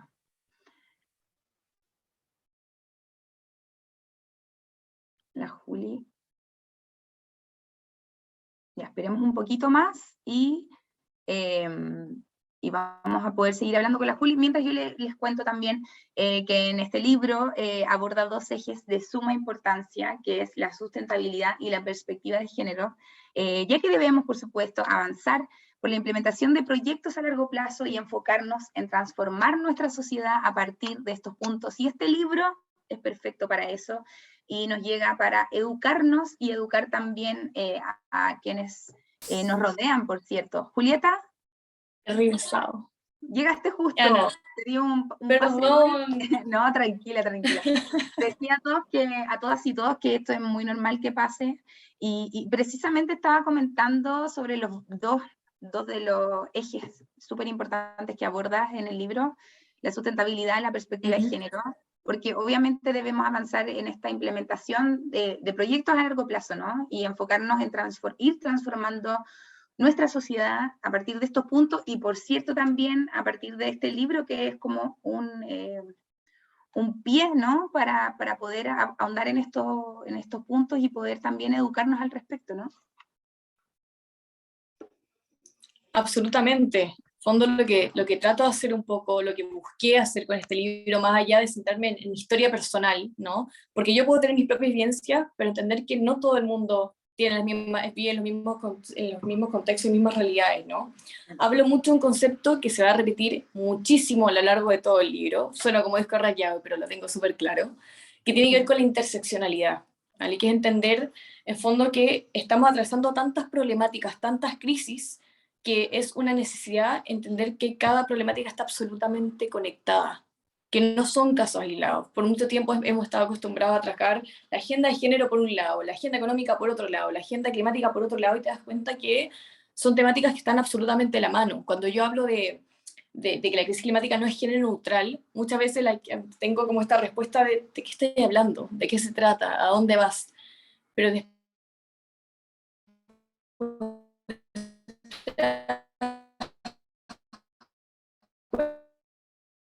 cuenta que no es coincidencia, por ejemplo, que el 80% de los realmente hay niñas en nuestro mismo país, por ejemplo, o ir a buscar agua potable para volver a su casa, a sus comunidades, en vez de ir a la escuela. Son realidades de que existen.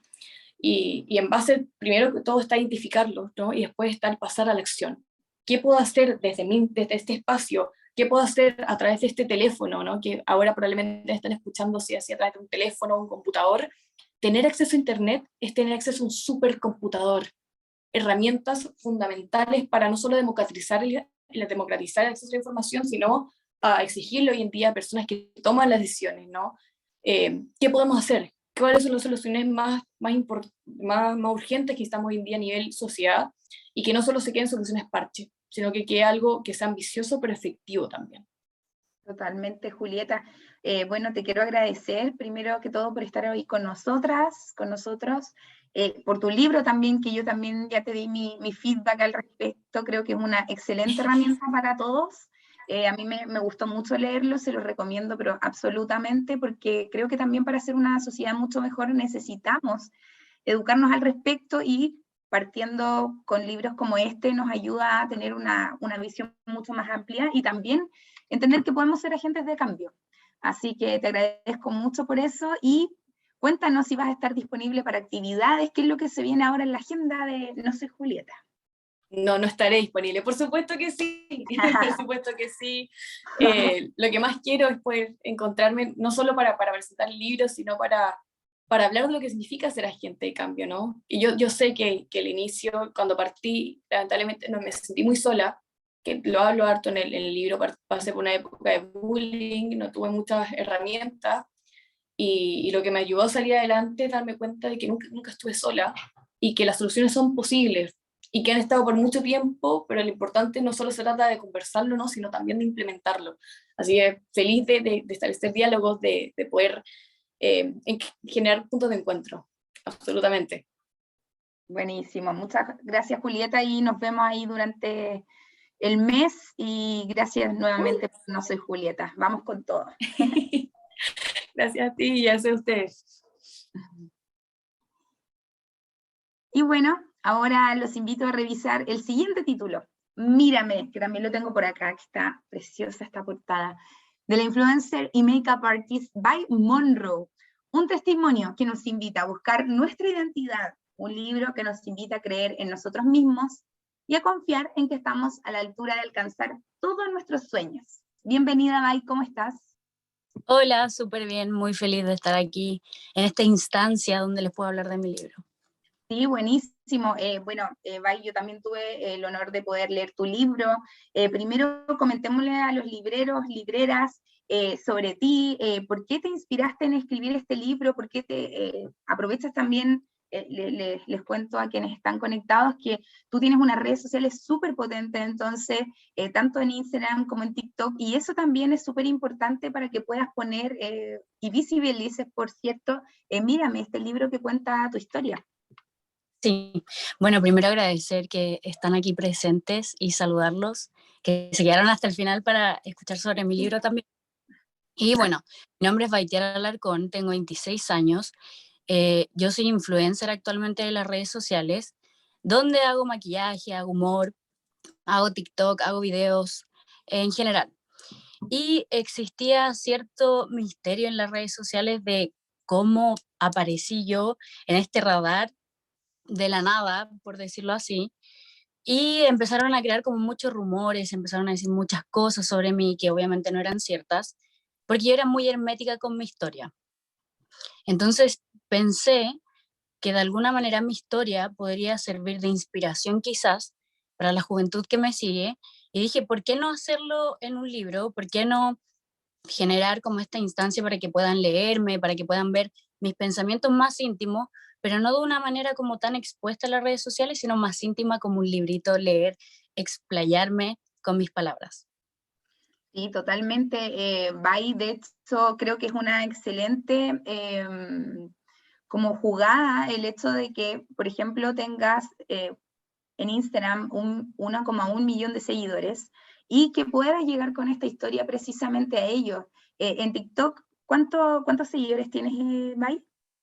Actualmente tengo 10 millones de seguidores. 10 millones de seguidores.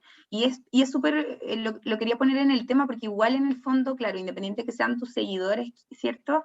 Es un público perfecto para poder llegar con este mensaje, porque tu historia es una historia que como muchos también ha sido muy dura, has tenido que ir ahí armándote coraje, ¿cierto? Con cada una de las cosas que has pasado, y eso precisamente te ha llevado a distinguirte entre los otros y poder hoy pararte frente a la vida de una manera mucho más firme, segura también, y confiando en que puedes ir cambiando en el fondo aquellos aspectos que por ahí no te favorecían mucho, porque claramente uno no siempre elige dónde nacer, qué padres tener, etcétera, ¿no? Exacto. Esta es una historia que tiene varios contratiempos, pero al mismo tiempo estos mismos contratiempos, estas mismas caídas que yo he tenido en mi vida, llegaron a formar lo que soy ahora, y eso era lo que yo quería representar en este relato, que la vida va a tener caídas, la vida siempre va a tener problemas, pero lo importante siempre es pararse frente a ella y enfrentarla de buena manera y llegar a decir, logré lo que quería, como yo lo estoy haciendo ahora. Totalmente, Bai, y de hecho este libro es una invitación directa, ¿cierto? A buscar nuestra identidad, cuidar nuestra salud mental, que se ha visto muy deteriorada este tiempo por todo lo que hemos pasado, ¿no? Y también darle espacio para restar los comentarios negativos, en el fondo enfocarnos, creo yo, como en lo que realmente importa dentro de nuestras vidas, porque siempre vamos a estar rodeadas por distintas cosas que nos van influenciando, que nos pueden ir perjudicando, pero en el fondo también esto nos invita a enfocarnos en aquello que nos aporta, ¿cierto? Cuéntanos un poquito más sobre ese punto. Bueno, como yo les contaba en las redes sociales, yo tenía una historia bien hermética, no hablaba de mi familia, no hablaba absolutamente nada sobre mí. Yo nací y me crié en la comuna de La Pintana, que es una comuna muy estigmatizada, entonces sentía que este libro quería que la gente que lo leyera fuera como un tipo de guía, entre comillas, de decir, la vida está muy dura, como que cómo puedo ir arriba, cómo puedo levantarme de esto que me está pasando. Y siento que este libro sirve para eso, como tanto para los jóvenes, para los adolescentes que de repente no saben qué pasa con su vida, porque estuve ahí presente, estuve ahí pasando por esos mismos problemas, y siento que si leen este libro, va a haber otras realidades que van a decir, oye, o quizá no, o quizás son realidades muy diferentes, pero va a permitir que conozcan otras realidades, que se sientan identificados, o también para los más adultos que están como teniendo relaciones o dificultades con estos adolescentes o con estos jóvenes que están teniendo contratiempos, lo puedan entender de alguna manera.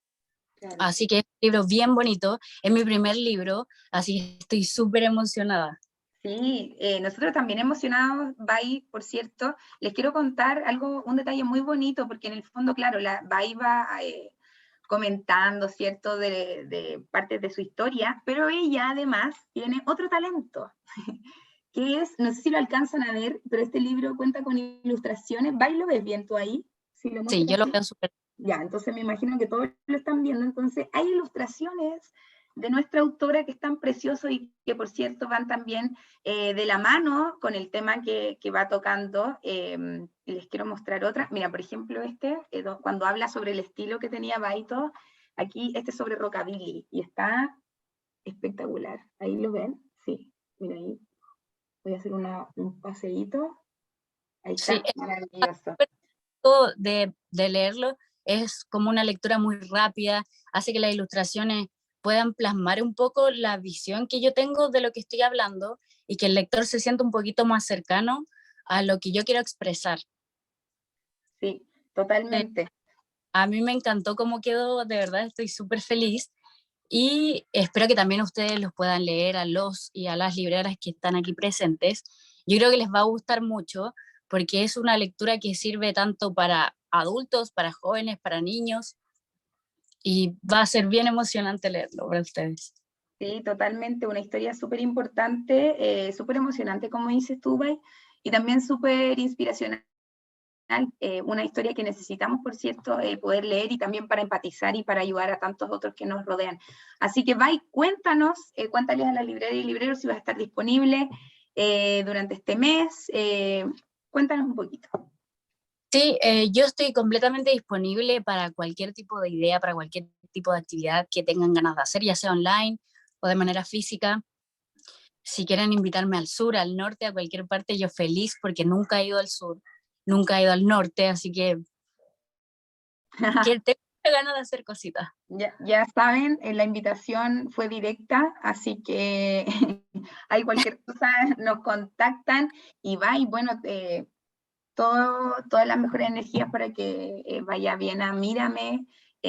Por supuesto, ahí por redes sociales podemos hacer varias cosas, así que muchas gracias por tu testimonio y muchas gracias también por esperar hasta esta hora para acompañarnos y contarnos sobre tu libro.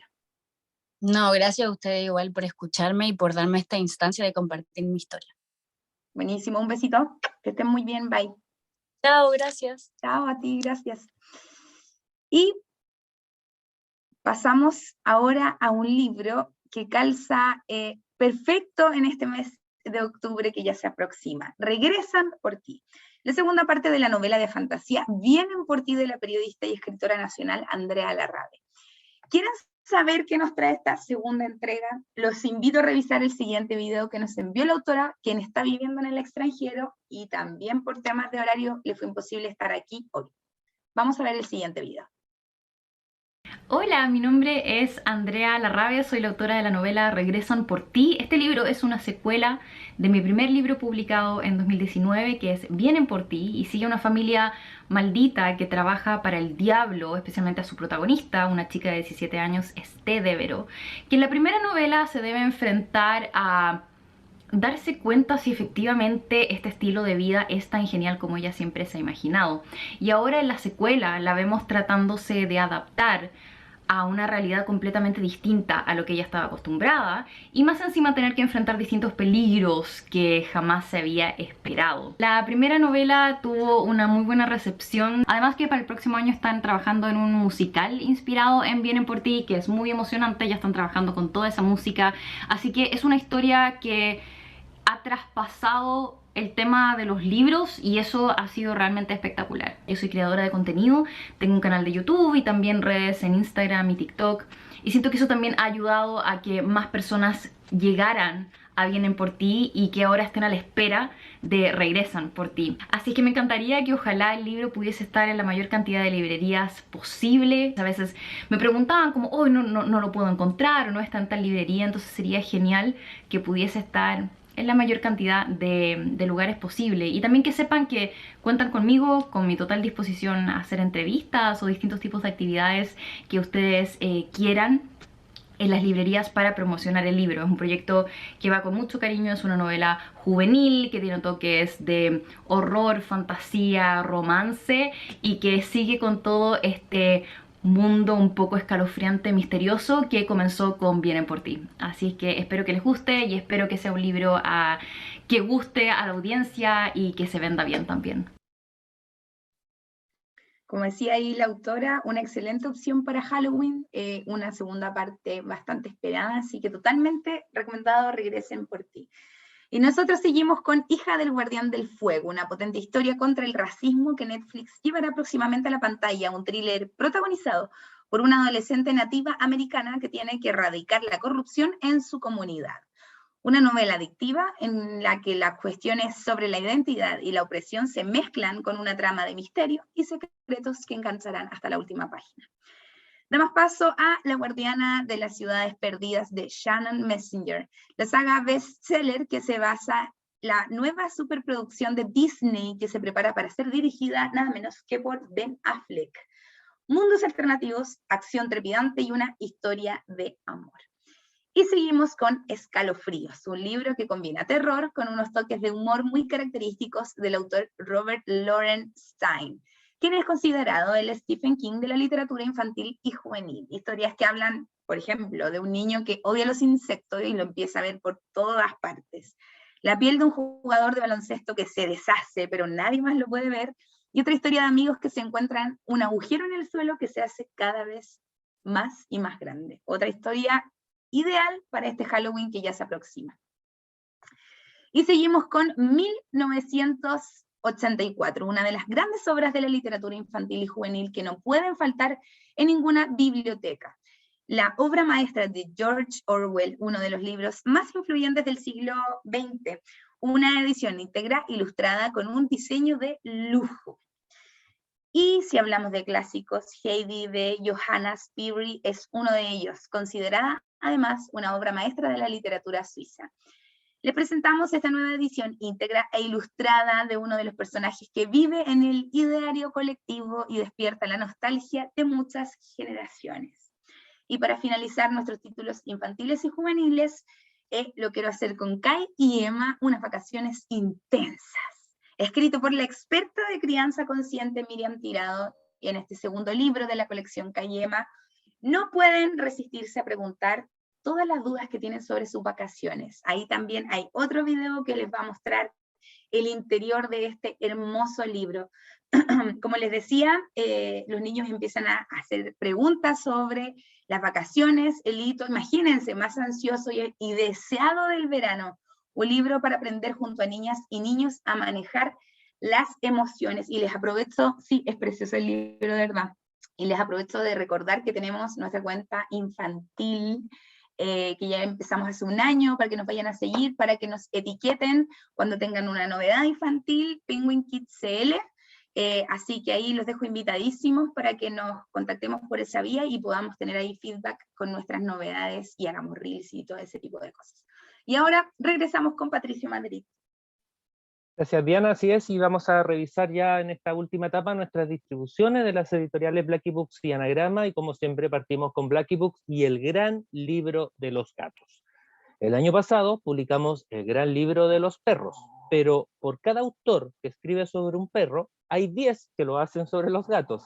Así que en este libro verán reunidos relatos de escritores tan variados como Úrsula K. Le Guin, Baudelaire, Lovecraft, García Lorca, Borges, Dickens, Patricia Highsmith y muchísimos más. Por supuesto, ya sabemos que cuando hay un libro que habla sobre los gatos es éxito absoluto, así que aquí tenemos otro más. Y vamos ahora con Anagrama, donde presentamos Papi de Emma Cline. 10 relatos magistrales de la autora de la exitosa novela de las chicas, 10 miradas despiadadas a la América contemporánea. Una actriz, una niñera, el editor de un millonario y un padre desesperado son parte de la galería que usa la autora para adentrarse en los resquicios más oscuros de las relaciones humanas, la sexualidad, la familia y la cultura de la fama. Milena Busquets regresa con Las Palabras Justas, un libro que combina lo frívolo y lo profundo, un diario sobre días tristes y días felices. En estas páginas asoman de tanto en tanto las mascarillas, pero sobre todo asoma la vida, los hijos, los amores, la clase de yoga, las visitas al psiquiatra, los paseos por el barrio y la escritura como una gimnasia diaria. Vamos ahora con Alejandro Zambra, que es uno de los autores claves en Anagrama y uno de los autores más importantes de la literatura chilena y latinoamericana contemporánea, porque este mes reeditamos Bonsai y la vida privada de los árboles, 2 novelas que confirman a Alejandro como uno de los escritores más interesantes de las nuevas generaciones. Y avanzamos a la colección Argumento, porque arriban, imaginemos una frase de Brian Dillon y La senda de Aristóteles de Edith Hall. El primer libro parte de una propuesta muy singular.